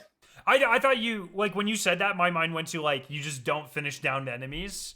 Oh, no, you finish them, but you shoot them in the face. No, just knife them. Knife them so fast. You knife them. You either knife them super fast, or, like, when someone goes down, their self-revives are so prevalent, which I would really like to see them rein that in on Season 2. Self-revives are so prevalent that when someone goes down, if you do not kill them, they're getting back up, period. Yeah. Like, it's just assumed. So, in the past, like, 2 weeks, I have... even when I'm playing Recon, I have stopped telling my friends, don't finish them. It's like, kill them. If you can secure the kill, if you can bag them, bag them. Yeah. Fuck the intel. And so I worry a little bit about that passive is super duper strong. Very good. Unless you are in a meta where no one is able to finish because self-revives are so prevalent that you have to just end somebody if you get the shot. So I worry a little bit about the relevance on that. Even though it's already good, I would kind of like to see them change it. I wonder if we'll ever see a world of power creep in this game where Recon just gets the very good core that she has, where she gets that ping on downing somebody or killing them. I think getting the killing shot on them could also be a good way to change that. But right, I think Recon at this point is so far behind the other shells that they could have given that to her as a permanent thing, like where you get it on a kill, like a full on. If you bag somebody, and I think it probably would still be balanced. I don't mind that if frankly, it's like if there's a timer, if you like pop the super and then it's like for 60 seconds, if you down someone, it'll ping their teammate as well. Oh yeah, that would be great too. I don't think it should be a permanent thing. I think that's way too much. Yeah, I think I could see it if it's like, I could see making the core, which already is the gold cores. If you down somebody, it pings the other team. Yeah. I could see it being like that. That is an upgrade to the actual passive, which is only if you bag somebody. If you full kill someone, it pings their team. If the Recon is the one to get the full kill, it pings the team. And then if you have a core, it's just if you down them or even like get an assist or something. I just think that like the intel is really useful and it's really strong, but it's not. I think just in comparison to the other shells at this point, with the way the meta is, they could have stood to do a little more. But I'm also biased because I love playing as Recon and I miss playing as Recon. And I worry a little bit that my enjoyment of learning how to move really well on Destroyer and play more aggressive is going to ruin my ability to go back to Recon, but we'll see. I have nothing to say about Vandal, so I won't talk anymore. Vandal, I just do not think Vandal needs a buff. I don't know what the hell they're going to do to her. I think the one thing, my copium, that she does not need this. No. But I think if you make her the only character that can slide and shoot like in Destiny at the same time, that's my heaven, dude.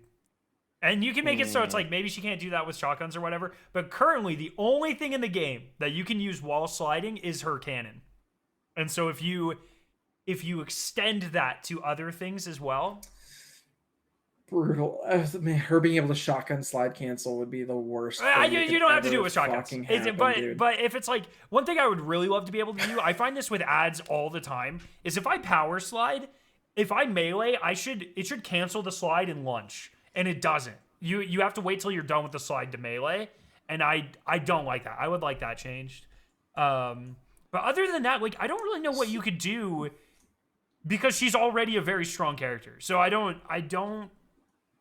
really know. Does the only thing that I could think was, and I don't know specifically, but like, does a full disruptor cannon charge, will that crack purple shields? Like if you fully charge up your arm cannon, will that crack purple shields? I don't know if the total damage needs to be higher, but I feel like maybe increasing the starting damage for the disruptor cannon, because I feel like positionally it's super helpful it's I feel like I've only seen it really used myself to like move people out, like Yes. to disrupt. I'm not really using it for damage. And since it is, I mean, she really just has the two things, right? She can move crazy and she has a cannon. Yeah. That's it. So Double it's jump. like well, that's part of the movement, right? Yeah, It's like she can go around really fast and she has the arm cannon. I do think maybe it could be not like stronger in total charge, but maybe that initial blast does just a little bit more damage as opposed to just, moving people around. Yeah, I never use the cannon in PvP other than if I have like the gold core that hacks on hit, then I'll just tap it. It's almost always a PvE thing for me. And maybe that's something they could fix, I guess. Yeah, I don't really know. I don't really know that it's a problem. I do agree. Like, I think incredibly powerful high-end runner. Yeah, I don't know. But hey, if they want to buff my main, so who am I? Who am I to tell Bungie not to do that? So easy, Skarrow. You were cooking. Easy now. Okay, how do they? Okay, going back to throwables real quick because we didn't talk about other knives, grenades. throwing knives. Oh my god. How do they fix the non-bubble throwables? Because that, like the spam of that, and if you've ever been in a corner in cryo, like it has, at least for me, it has calmed down this week. I think that's because people are spamming other shit instead. Yeah, I think that's the main culprit as well. And so I think if you take away Disinjector and you take away bubble shields, I think grenade spam probably goes back up. But for right now, it's not so bad. But I do think that you need to. I think you could lower the radius or duration of almost everything. Like frag grenades, heat grenades, less radius. Duration of chem grenades needs to be like halved, I think. Oh my god, yeah. It's so long, and it's so like, it's just so long. It's just so oppressive. And they poison you, and they mechanic you as well. They do like it's just like the kitchen sink grenade. It sucks. I think flechettes also. I think we are one wrong nerf away from flechettes being completely overbearing in the game. I don't think people realize it, but if you throw flechettes and run at someone with a knife and they're hitting someone else, you will not die. Like they heal you so fast. They're very good.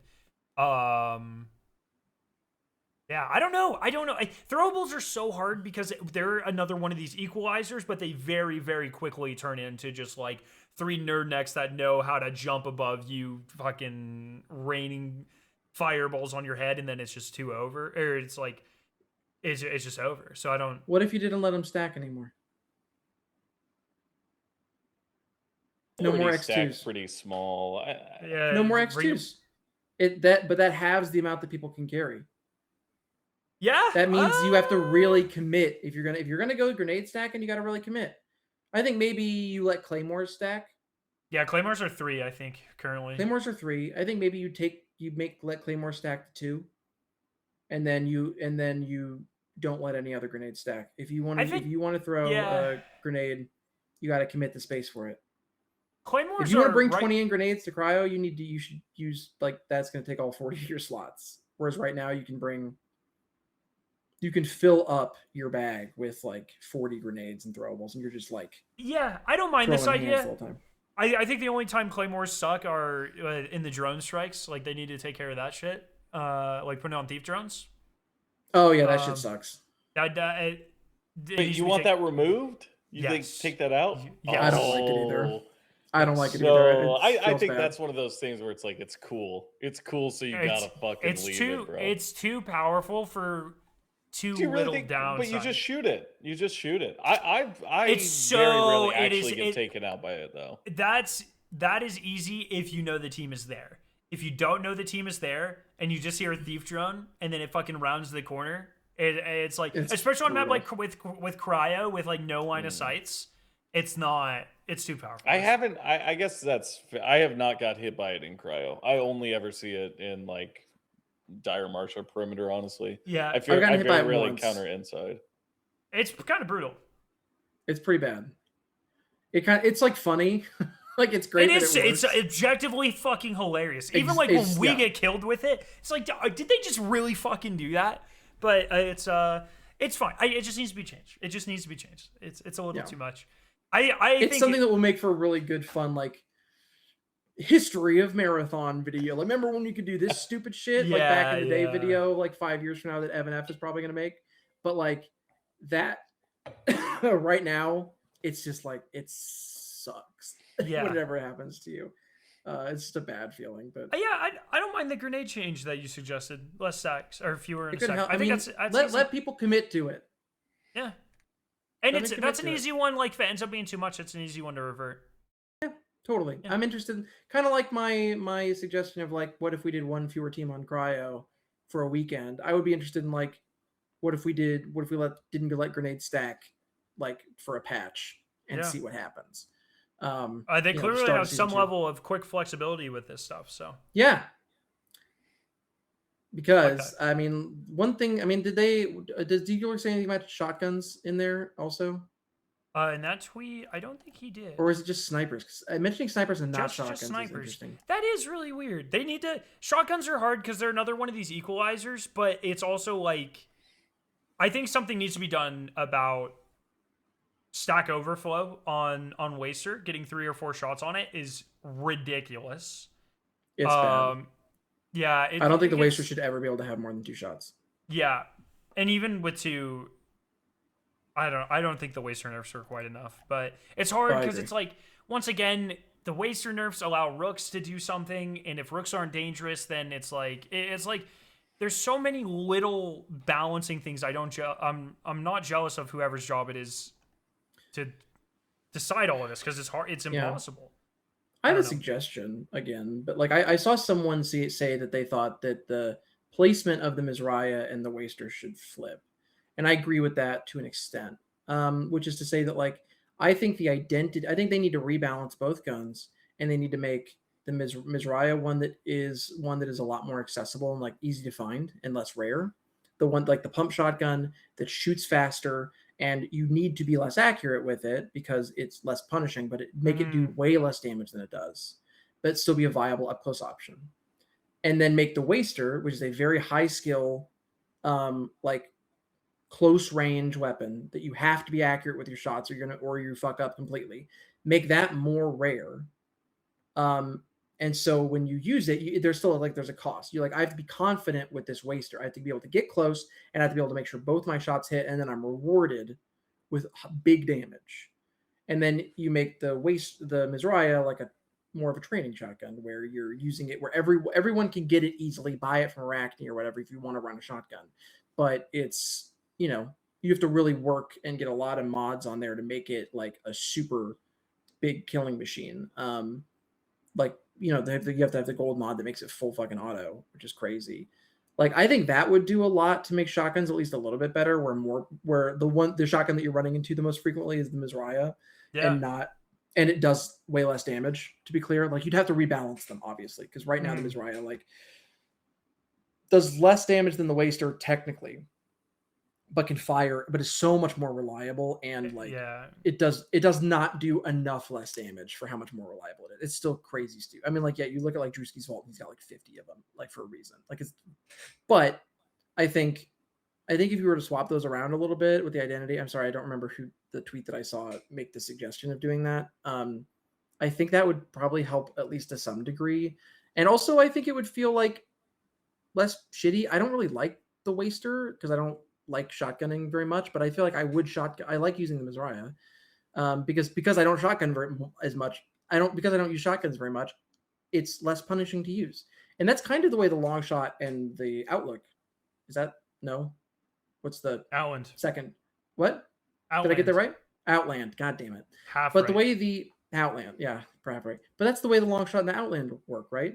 The Outland is a higher damage, but more punishing sniper because it's bolt action.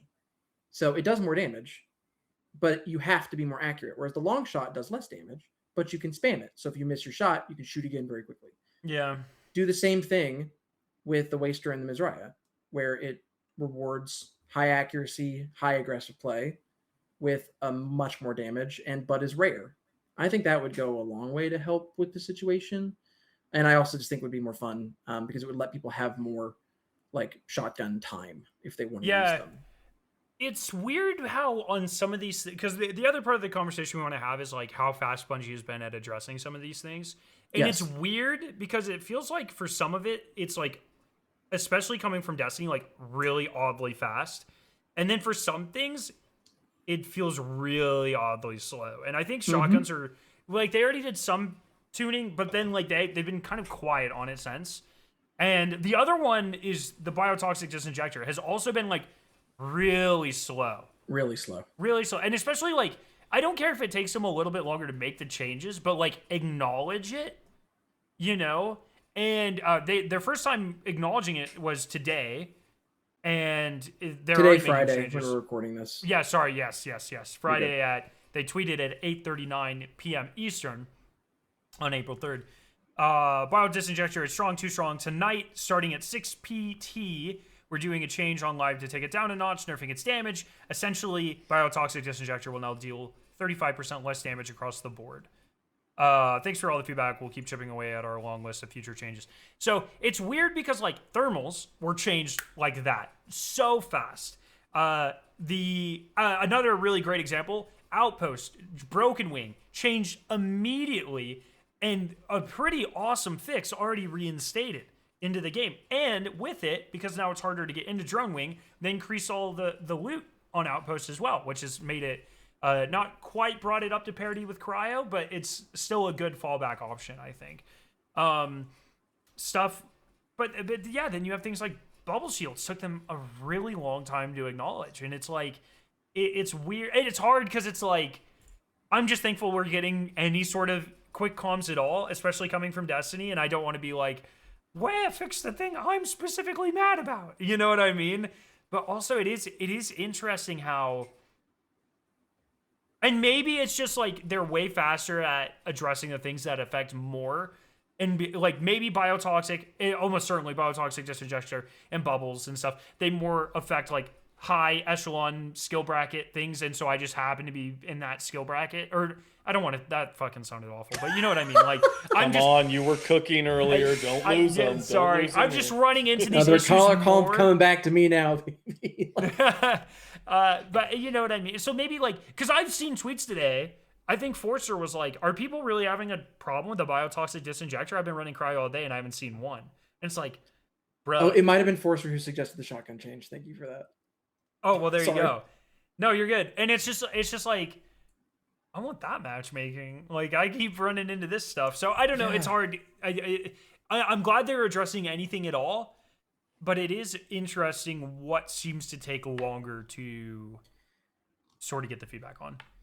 Yeah, I mean, I said this in our little chat before while I was on my way home today, but like it in a weird way, it feels like the Biotoxic Disinjector is something that if this was Destiny, it would have gotten disabled like last weekend. Oh yeah. And weirdly, like in a game where I have lost a lot of shit that I would kind of like back now to the Biotoxic Disinjector over the past couple of days. It's much more high stakes game, and they took a lot. Now I'm done with Cryo for the weekend. Like I don't have any more time, like between Easter and everything. I don't have any more time to play Cryo this weekend after the changes. And now it's like we just got raffle stomped by it while it was super prevalent, and they didn't say anything about it the entire time. And that feels bad. I'm glad they're doing something about it. I honestly kind of question if 35% is enough given how the gun works. Looking at the replies, it is not. Yeah, I mean, that's the other, like, again, like they let laser tag weekend with Prometheus lens happen, but like that was accessible to everybody, and also plenty of people didn't like it, and also like it was like was like goofy fun in PvP, which like I'm gonna make some people mad. Sorry, Destiny has always been a PvE game first, and that's been clear, kind of with the way Bungie's treated it from forever.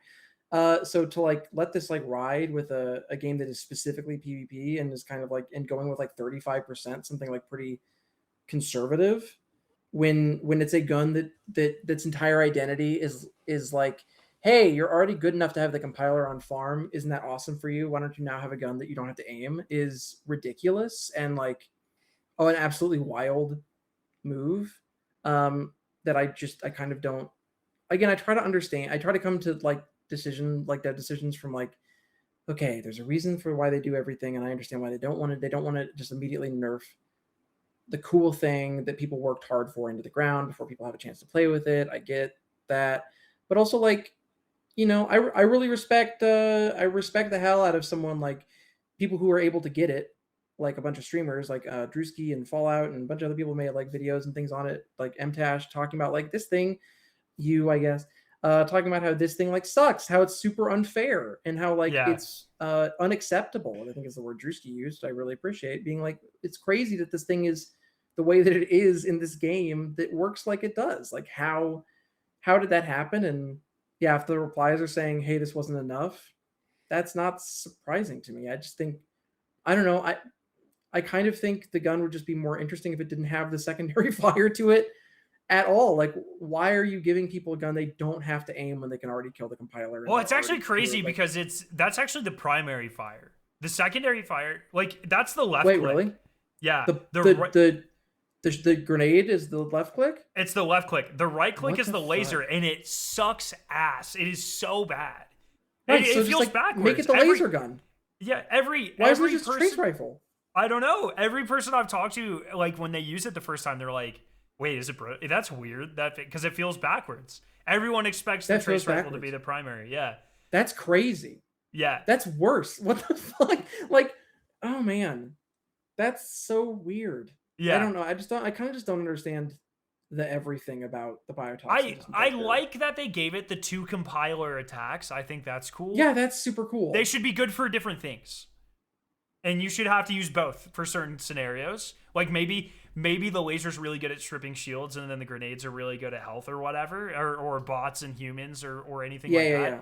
I like the idea of grenades being good against bots and the laser being good against people, because at least you have to aim that. Then you have to aim, right? Something like that. But I don't know. It's clear things need to change. I'm glad they're willing to make the change, but it is the problem of like, okay, well then we run into today, and I lose 800,000 credits worth of things because everyone and their mom has one of these things in the lobbies I'm loading into now. Yeah, it's brutal, and it's hard because you can counter one.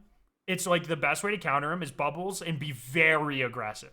Like you just need to fucking knife in their face shotgun. But as soon as there's 2 on a team, you're just not winning. It's just not happening. Yeah, it's there's so many problems. So there's like things that they haven't talked about. Okay, so you get 3 every time you beat the compiler. It's easy-ish or reliable to get them if you want them. It's not that bad, especially the types of people that are running around cleaning up lobbies. Like they can get more. What players are doing now is they're bringing them into runs, and then they are dropping them for each other and extracting. So it puts them in your postmaster. So you can keep infinite numbers of them in your postmaster so they don't take up your vault space. Then, just like every gun in the game, you get a free mag of ammo when you load in. So even if you don't bring ammo for it, you get 1,000 ammo, which is 15 volleys, which is enough to kill 2 to 3 teams very easily. And so you have all of these like little tech things that add up that most people don't know about, but that's why you're being rolled every single lobby, because people have 15 of these fucking things that they've saved up. You have effectively infinite ammo, and you can just go get more whenever you want. And it's pretty brutal. Yeah, well, and especially when you're... Oh, sorry, Jake, please. I'm kind of thinking like, I'm kind of surprised that they're making a change. I mean, obviously I'm just going based off your guys' experience of encountering it and seeing it, but I'm willing to bet that less than 1%, maybe 1% of people in the game have either seen one or gotten into a fight with one. I'm saying like maybe, in but terms it's 80% of my games has this shit in it, and you just can't do anything. It's just I hadn't seen any until Thursday, and then I have seen plenty since. And you can fucking hear it as soon as you load in. changes. As soon as you load in, if someone has one, you can hear it through the walls, like, and it's like it's you're loud. firing. You can hear it across the entire map, and it's like, all right, boys, fucking lube up because we're getting fucked in this game. Yeah. Like, it's over. Like it's not. There's nothing you can.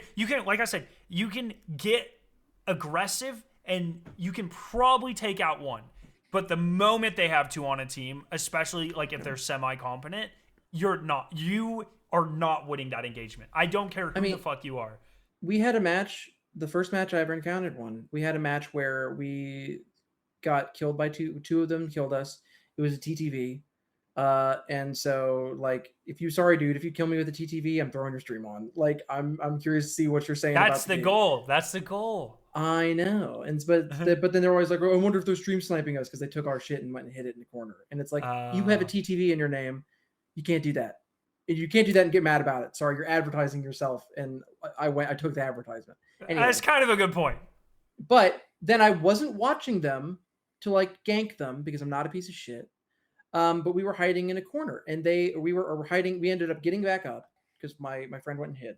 We ended up getting into like one of the vent rooms, and we're hiding. And we heard them outside, and we were like, "Oh shit, they're coming in! They're gonna fight us!" And they checked the room by just shooting a volley in, and it killed like 2 of us. Like, they couldn't see us. They were like, "Oh, I wonder if they're in here." Checked the room, shot volleys in, and it killed us. Like, around the corner. So like the one like rat shithead behavior we could have used against these things, it can beat by just being like, oh, I'll just spend a little bit of ammo to chuck it in here and see what happens. Yeah, it bounces off of walls and shit. It got me It's killed. crazy. Like, it sucks, dude. It's like, yeah. Dude, it's I'm really glad they're changing it. Again, I'm with you. I'm glad they're willing to change it. I'm glad they're willing to make changes to it. But like,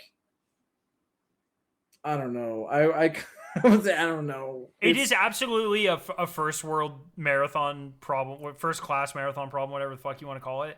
But it's like, it's bad. It is actually becoming all bad. of our problems, and it's going to continue to become all of our problems as they kind of proliferate through the game.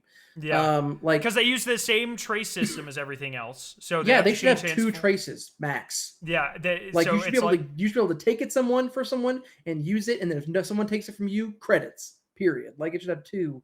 Like, the fact that they can just pretty brutal. I understand that they want to have something cool that, like, ooh, you can't kill the compiler yet, but this person killed it, and then you kill them, and now you get their sick ass gun. Isn't that dope?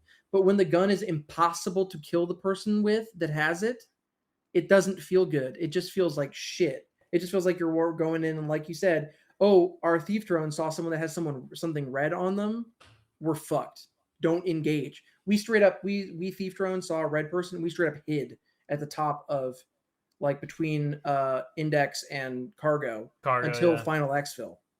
Because we saw red people running around the map, and we had just lost a bunch of shit to people who had one, and we were like, nope, our match is over. We're going to spend 15 minutes watching our angles and not going anywhere because we don't want to lose our shit. Yeah. And like, that feels really bad, and it feels especially bad to be like, obviously it feels bad if you're miles away from killing the compiler. It feels really bad when you're 1 AI away from beating the compiler and you don't want to bring your 6 key in, because in like 450 hours, we were talking about this earlier today, but like, between me and my friends, we have like 450 hours of the game, and we play with Jake all the time. If you were to rotate him in on that, we have 600 hours between the 4 of us, and we have seen 1 6 key.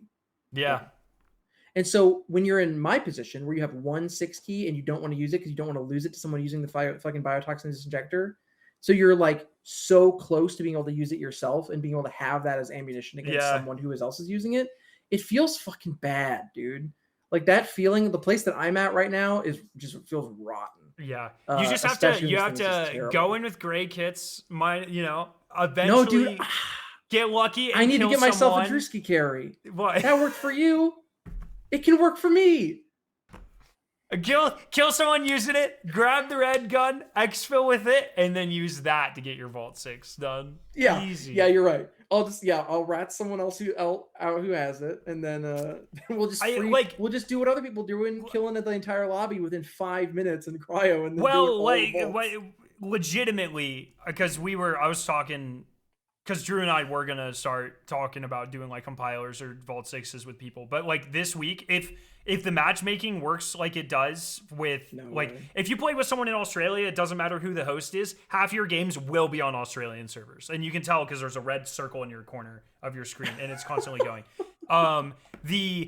If matchmaking, the skill bands work like that, you do not want to fucking be in our games. Like, everyone will have this fucking gun, and it's like, you're just gonna lose your goddamn key. Like, and I don't know how. It's the same problem with like comp in Destiny and Trials in Destiny. It's been like this for so long. It's like, at a point, you stop playing with your friends because either you get fucked by their matchmaking or they're going to get fucked by your matchmaking.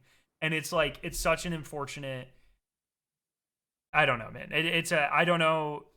We're a little early to be running into this problem, I think. So Yeah, it's worrying me a little bit, to be honest. it's a totally understandable problem that this kind of stuff happens. But yeah, I'm right with you. The biggest problem with it is that it feels pretty quick. Yeah. So I think the meta got solved pretty quick too, in a way that is not like, I feel like the meta got solved with cryo, and it has kind of just rippled out to the rest of the game at this point in a way that like that. I'm personally feeling like this patch on the 14th can't come soon enough. Yeah, I agree. Totally agree. And it is the one nice thing is Biotoxic isn't that good on most of the perimeter and Dire Marsh. Yeah, and I've still seen clips, man, that are brutal, but it's not Yeah. it's not cryo levels of good. Yeah, it's the hardest to use in wide open spaces. So it's like, still good. But the map everyone wants to play on is like nice and close together. Well, it was designed for the map, right? Like, it makes sense. Yeah. It sucks, but it makes sense. But it's, I don't know. I can't wait till they fix it. I'm interested to see. And I know that this has been 30 minutes of discussion, as Jake pointed out, for like, most people have never fucking seen this thing. But for once you see it, you never stop seeing it, and it fucking sucks. It's bad, yeah. I was watching clips and being like, this looks like it's going to be a huge problem, and then I didn't run into it all week, and I was like, oh yes, egg on my face, not going to be a problem at all. And then I hit 1, and then I hit 2, and then I hit 3, and then I hit 4, and I hit 5, all within the same afternoon. And it was like, once it rains, it pours, and I never want to see one again.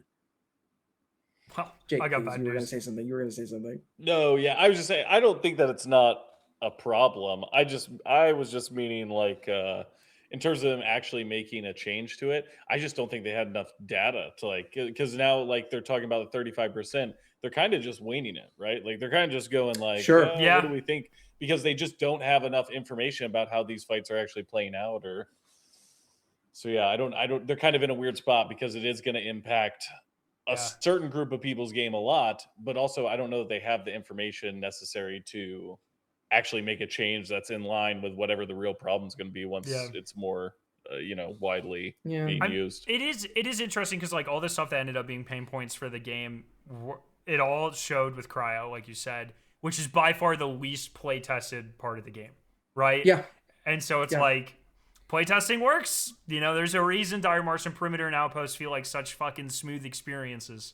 It's because they've been played to hell and back by a lot of people. So, and I respect Bungie wanting to keep that stuff secret, and I think the discovering Cryo Archive was a really cool experience. It was so great. Like I wouldn't go back on that, but I wish Bungie was a little more flexible. Like maybe this is like too hot of a take, but like I kind of wish they had a way to look at something like the Biotoxic Disinjector that's causing problems and just like disable it for a period of time until they can take like a deeper look at it, and like don't make it so it like lets you expand your vault space if you have one in there, like so it doesn't take up vault space or anything. Can they do that in this game? They haven't done it yet. I don't know, but I really, if they're gonna keep doing experiments like this, they got to figure out a way to do it, because like it's so much worse than like dying to something obviously overpowered in Destiny, because in trials or whatever, because then you're losing time. Yeah. But in Marathon, you're losing time, and you're going into debt on time because you now need to get that shit back. Yeah. And so like it feels so much worse than losing to like Prometheus Lens on Laser Tag Weekend, which could just be like fun, kooky. And this is like, no, this is like, make me mad, I'm gonna stop playing for the night kind of thing. I mean, we literally, when we ran into our 4th or 5th one yesterday, fourth, when you ran into our 5th one yesterday, we as a group agreed. Yeah, god damn it. Your MetaPhfor one. Oh, that's good. Yeah, when we had gotten to a certain number of them, that we had just gotten sick of it, we all just agreed as a group that we're like, so we're done with cryo for tonight, right? We're just gonna go we're just gonna play a different map until the time that we have put aside for our evening of marathon runs out. And everyone was like, yeah. And that was the last night we're gonna have playing cryo until the next cycle. We just basically gave up on it because it wasn't worth, like, the losing factory had become too much of a losing factory, like that. Yeah, that's a bummer. It is a bummer. Last thing I'll say that's sort of here that they absolutely need to fix is the unresponsiveness of your equipment wheels. I died twice today because I clearly hit a grenade and then it defaulted back to something else, and then I accidentally throw a fucking bubble shield or use the lowest quality shield charge instead of a Panacea kit. And it's like, if you slow it down, you can see it highlight the option and then just go, fuck you, I'm picking something else. And I don't know what's causing that, but it's unacceptable in this type of game. If the game is giving me feedback that it understands I wanted to do something, it just needs to fucking do it. And like, that's just it. So I died to the rubber banding last week. Yeah, that shit, especially on like ladders and shit, is getting so the bad. ladder situation is a nightmare. But I literally died to jumping, like walking through a doorway as Destroyer shotgunning somebody, and then I boosted backwards to get out the door, but as I did it, it shifted me to the right, and so I boosted into the wall instead, and I killed me and lost my squad the match. And it was like everyone, my entire squad, I was like, because it was clearly my fault, or I mean, me going down was the reason we lost the fight. Yeah. And I was like, you guys saw that, right? And they were like, you clearly glitched to the right before you boosted back. I had a clear path backwards to boost out the door, which is just some Destroyer shit that you do. And it yoinked me to the right instead. And that sucked. It was a bad experience. So like, the rubber banding wasn't happening at all until Cryo came out. And then like, there's been some weird stability stuff with the game since Cryo hit, which I don't know why that would change. I'm not an engineer, so I don't know why that changes to the entire game, but that's been really bugging me. I hope they find a way to fix that soon. Yep. I have a raid race in the morning for Destiny Rising, new original raid, so I got to get to bed soon. So let's do this marathon minute and get the fuck out of here. Hell yeah! Have you been enjoying the update recently? It's been good. I've been enjoying it. I played 5 minutes of it. I was like, this looks exactly the fucking same, so I logged off. So I don't know. Oh, dude, there are now. I mean, I feel like I had a pretty good grasp of all the different currencies and shit, and then I jumped on and I was like, I don't know. I now no longer know how the game works. I need to go read these patch notes again. They did a good job. I was just checking if I was ready for the raid, and I think I am. So I had every title, every guild prior to this, and then I logged on and there's fucking 4 more titles, and it's like, oh, I don't want to do this shit anymore. So I love Destiny Rising. It makes me miss Destiny 2 a lot. That's how you know you're having fun playing video games. When you log on and you go, I don't want to do this shit anymore. That dog, I'm a Destiny player. That's been the last 5 that's fucking like, years of my life. what are you talking about? That's how we play the game. That's it. You put on your coal miner's hat, you get the pickaxe, and you go back to the fucking mines, brother. Like you're Caldera. I can't wait to do it 500 more times during Solstice. Exactly. But you know what, baby? I got that sick ass submachine gun that I can't remember the name of, and I got it with the perfect roll, and it's got the little wavies on it, so I feel good about myself. And the dopamine I got from that fueled the entire event. From Solstice, the submachine gun from over the summer that I can't remember the name of. Apex Predator, Apex Sun, Apex Yeartide Apex. Yeartide Apex. There we go. We both got it at the same time. Yeah, I got it, and I got it with the Destiny, foil, and I and I got it with all the perks I want on it, and genuinely, it's what Bungie does. It's the same thing with Marathon. It's got the spinny mag. You lose 3 times. Sick. But you get that sweet. I had a Rook run earlier today where I am positive that I made 3 people uninstall the game forever. Yeah. And that is that fueled. I had a compiler run today where I'm positive I made 12 people uninstall the game forever. I've seen the clip down in the comments below. And yeah, 100%. Look, I worry about the health of the game sometimes. I want the game to be healthy. I advocate for the health of the game. But every time I play Rook, my goal is to make people uninstall. And like, this is your champion. That is the mission. That is the mission. Guys, hey, hot tip for people who listen to this podcast: when you're in the command wing, don't take that vent if it's open. Don't take the vent that drops you down below the ship from command wing if it's open. Do you know why? There's claymores down there. Yeah, and I'm waiting. And I'm waiting for you, and I will kill you the way that I killed the team earlier today with 90 seconds left, and I took all their shit. All right, I need sleep. This Do is the like marathon the third minute. time that Ryan has done a psychopathic stare into the camera this episode. I fucking know. Rip the fucking marathon minute. I need to go to bed. I have an Ahamkara to kill tomorrow. Fine. All right. I've seen a bunch of stuff. about now that the marathon's out, talking about Strauss and the way that he's kind of was the real bastard man to Durandal, which is really fascinating, interesting, and it was especially interesting to learn that he was doing that. That's an allusion to stuff that was talked about in the original marathon, which I learned from talking to you, and then also watching your content on Jake the Alright. .com your / channel. YouTube. Yes, thank you. But fuck all that. We're not going to talk about that. We talked a little about Leela. We talked a little about Durandal. Those are the two main AIs that we interact with the most. But there is a third AI that was on the marathon that is less talked about that I want to know a little bit about because I know he had more important job than Durandal, who was just there to like deal with the doors and the shitters, I think. Tell me a little bit about Tycho and what he did aboard the marathon and what happened to him. Because I feel like we don't talk about him as much as we talk about the other two. And rate his Riz from 0 to 10. All right. Yeah. Okay, The Riz rating all is right. crucial. Yes, marathon ship, 3 shipboard AIs, 8 colony AIs meant for the colony, which we actually just learned some of them, in Cryo Archive, we got some things. Apparently, they're kind of pseudo-active during the expedition period over. But Durandal, Doors, Leela, Command, Tycho, Science and Engineering AI, I forget exactly what his classification is or what he's for, kind of becomes the main counterpoint to Durandal after the initial attack by the 4 at Intel Study 4 in Marathon 1. The 4 end up taking him, following Durandal to Lohawan as he investigates the Svit stuff. And Tycho kind of becomes even built partially, I think, on Durandal's code or something when they re-put him together, kind of the counterpoint to Durandal's insanity, manned by the 4 in this, battle against each other. All around good dude. Riz, I would probably give it like a 6 or a 7 out of 10, maybe a 4 or something. Yeah, I shall destroy Durandal. Oh yeah, and also Tycho is the one who we get the message in Blaspheme Quarantine, I believe, Marathon 1, where he says, "I know of the abuse that Strauss has done to you, Durandal. I know of the abuse you've suffered at his hands," or something. Also, like, we kind of learned that like the way the AI are built, or they have this family suite idea. So like they're built in family units to like monitor each other to prevent rampancy. And Tycho, Leela, and Durandal are part of one family suite.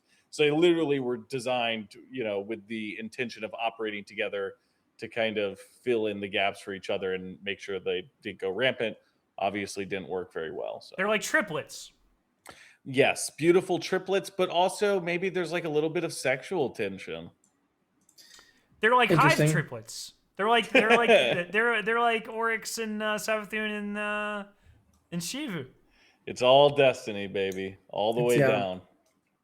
Was there much sexual tension between them? They were killing each other all the time, but there was more like animosity. The way that you went that's sexual tension, which I find alarming. What is a more pure expression of lust than murder? The little death. That's why every time I kill someone in Marathon, I moan a little bit. Yeah. Yeah. There's a reason that the camera is from waist up, folks, on the screen. All right. That's fucking... Okay, cool. Tycho's a nerd. Is Tycho coming back? You think he'll be in this game? Yeah? No? If you think they're done with the 4... yeah? Okay. Did you have another question for Jake? I feel like earlier you said you did, or maybe that was last week. And I'm I wanted to know if Durandal wanted to make himself a physical body to make a baby AI, could he do that? I almost wonder if that's like the idea of the symbiont that we see like in the Sekiguchi questline, where it's like they're having us attach this bio-cybernetic thing built by a separate company that isn't Sekiguchi, but we don't find out who it is. I almost wonder if, like, because they built the synthetic bodies, do they want to now integrate a synthetic consciousness into that, and is that an AI? The issue becomes like space. It's like, Durandal was built with room to grow, but like at a certain point, like the problem is that like right now when he's trapped on board the Marathon, he's grown beyond the limits of the systems he exists within. So he's having to eat parts of himself and lose like his memory and operating or, whatever. So like if he were to exist in a physical form, it would probably have to be like a, Can you Cloud just Play. What's can the you just Avidity thing? install like another SSD or something? Yeah, but with RAM prices, I think he's going to have a bit of trouble. He has to do a few more contracts, I think, to get everything sorted out Mm. so he can run that.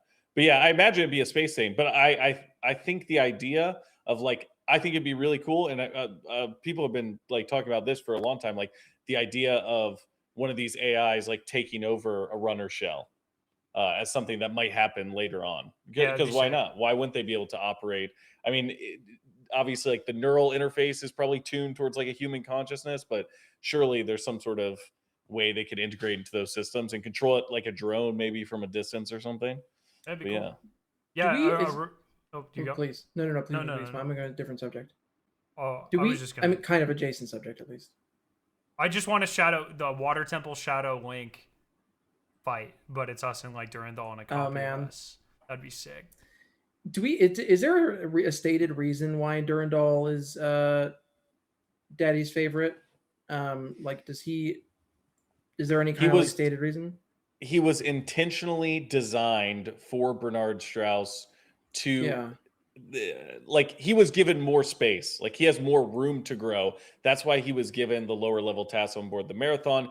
That's why he was poked and prodded by Bernard Strauss over that period, because one of the secret goals seems to be with the Marathon mission is to try to create a metastable AI. Bernard Strauss was very interested in not having artificial intelligence, but true intelligence created by humanity. And Durandal's systems were literally designed for the capacity to have growth and potentially achieve that far away from the human solar system in case things were to go bad, is what it seems like. So Do you think in terms of like bad? Durandal,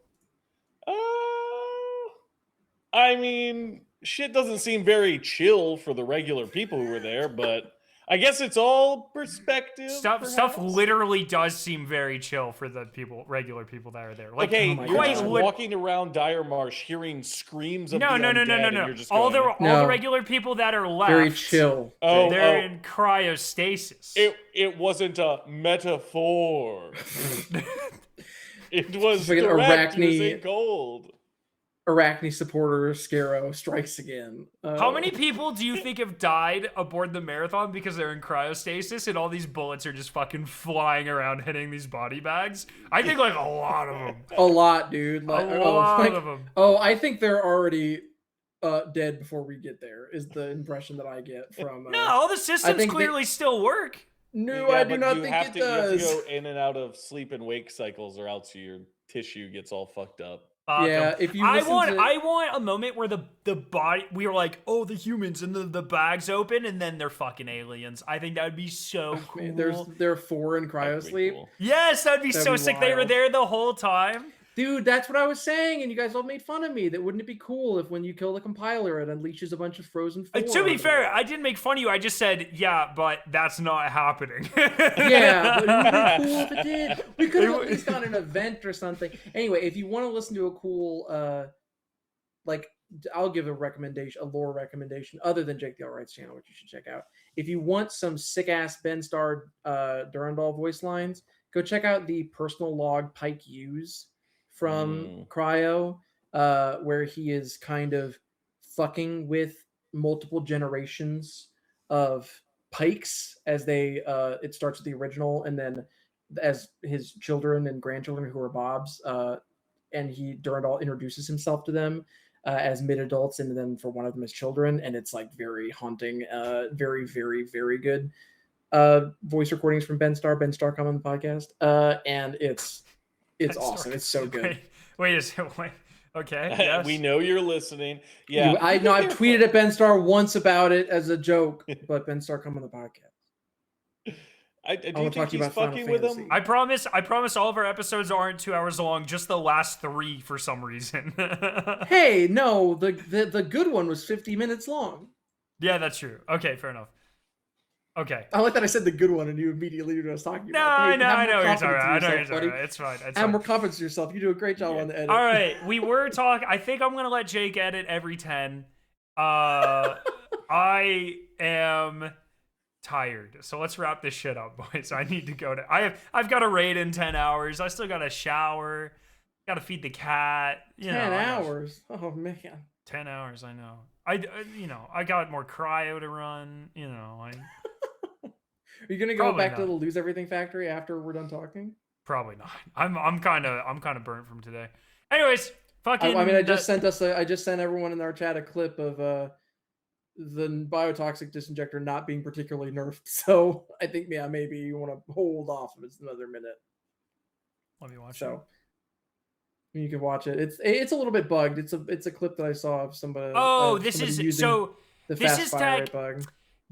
This is tech that people don't know about, and Bungie is aware of it for sure. And I specifically am not telling people how to do it because it's disgusting. It's really gross, but even so, the gun still looks. Even it's hard to tell quite from the fast fire rate clips, but like even so, it still seems like it does a lot of damage. Yeah, it's a lot. All right, plug your things. Rogue.site. Check it out. We had, if you're interested, if you're a marathon person, which you are if you're listening to this, we had on Friday, we've done a couple freelance things with Geeky Pastimes, if you're familiar with him. Tom, cool dude, good YouTuber guy, Call of Duty YouTuber. Help solve the ARG? Helps all the ARG. And he went and wrote a big kind of telling of what it was like to kind of be in it, solving the ARG for Marathon. That is on rogue.site right now on the front page, called The Marathon ARG That Built a Community. So you should go check that out. And it's like 2,500 words of him talking about all the different stages and going through it. And yeah, it's neat if you're interested in that kind of thing. Cool. Rogue.site. Oh, yeah. Check it out. If it makes you happy, it can't be that bad. If it makes you happy, then why the hell are you so sad? Sheryl Crow. Okay. Damn. Thanks for watching, everyone. We'll see you next week. Next week we'll probably... I don't know when I'm getting this uploaded. Probably Sunday because of this fucking raid, but we'll see. I don't know. And, our schedule is soon returning to normal. I keep telling myself. All right. We might go to Wednesday night recordings, Thursday episodes soon. We'll fucking see. Maybe we'll do Wednesday recordings, Friday episodes, but that'll be confusing because they love to do shit on Thursday. So they do love to do shit on Thursdays. Maybe that's a bad idea.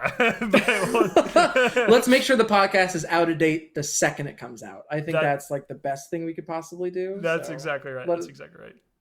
All right, everybody. Have a good night. See you next week. Love your faces.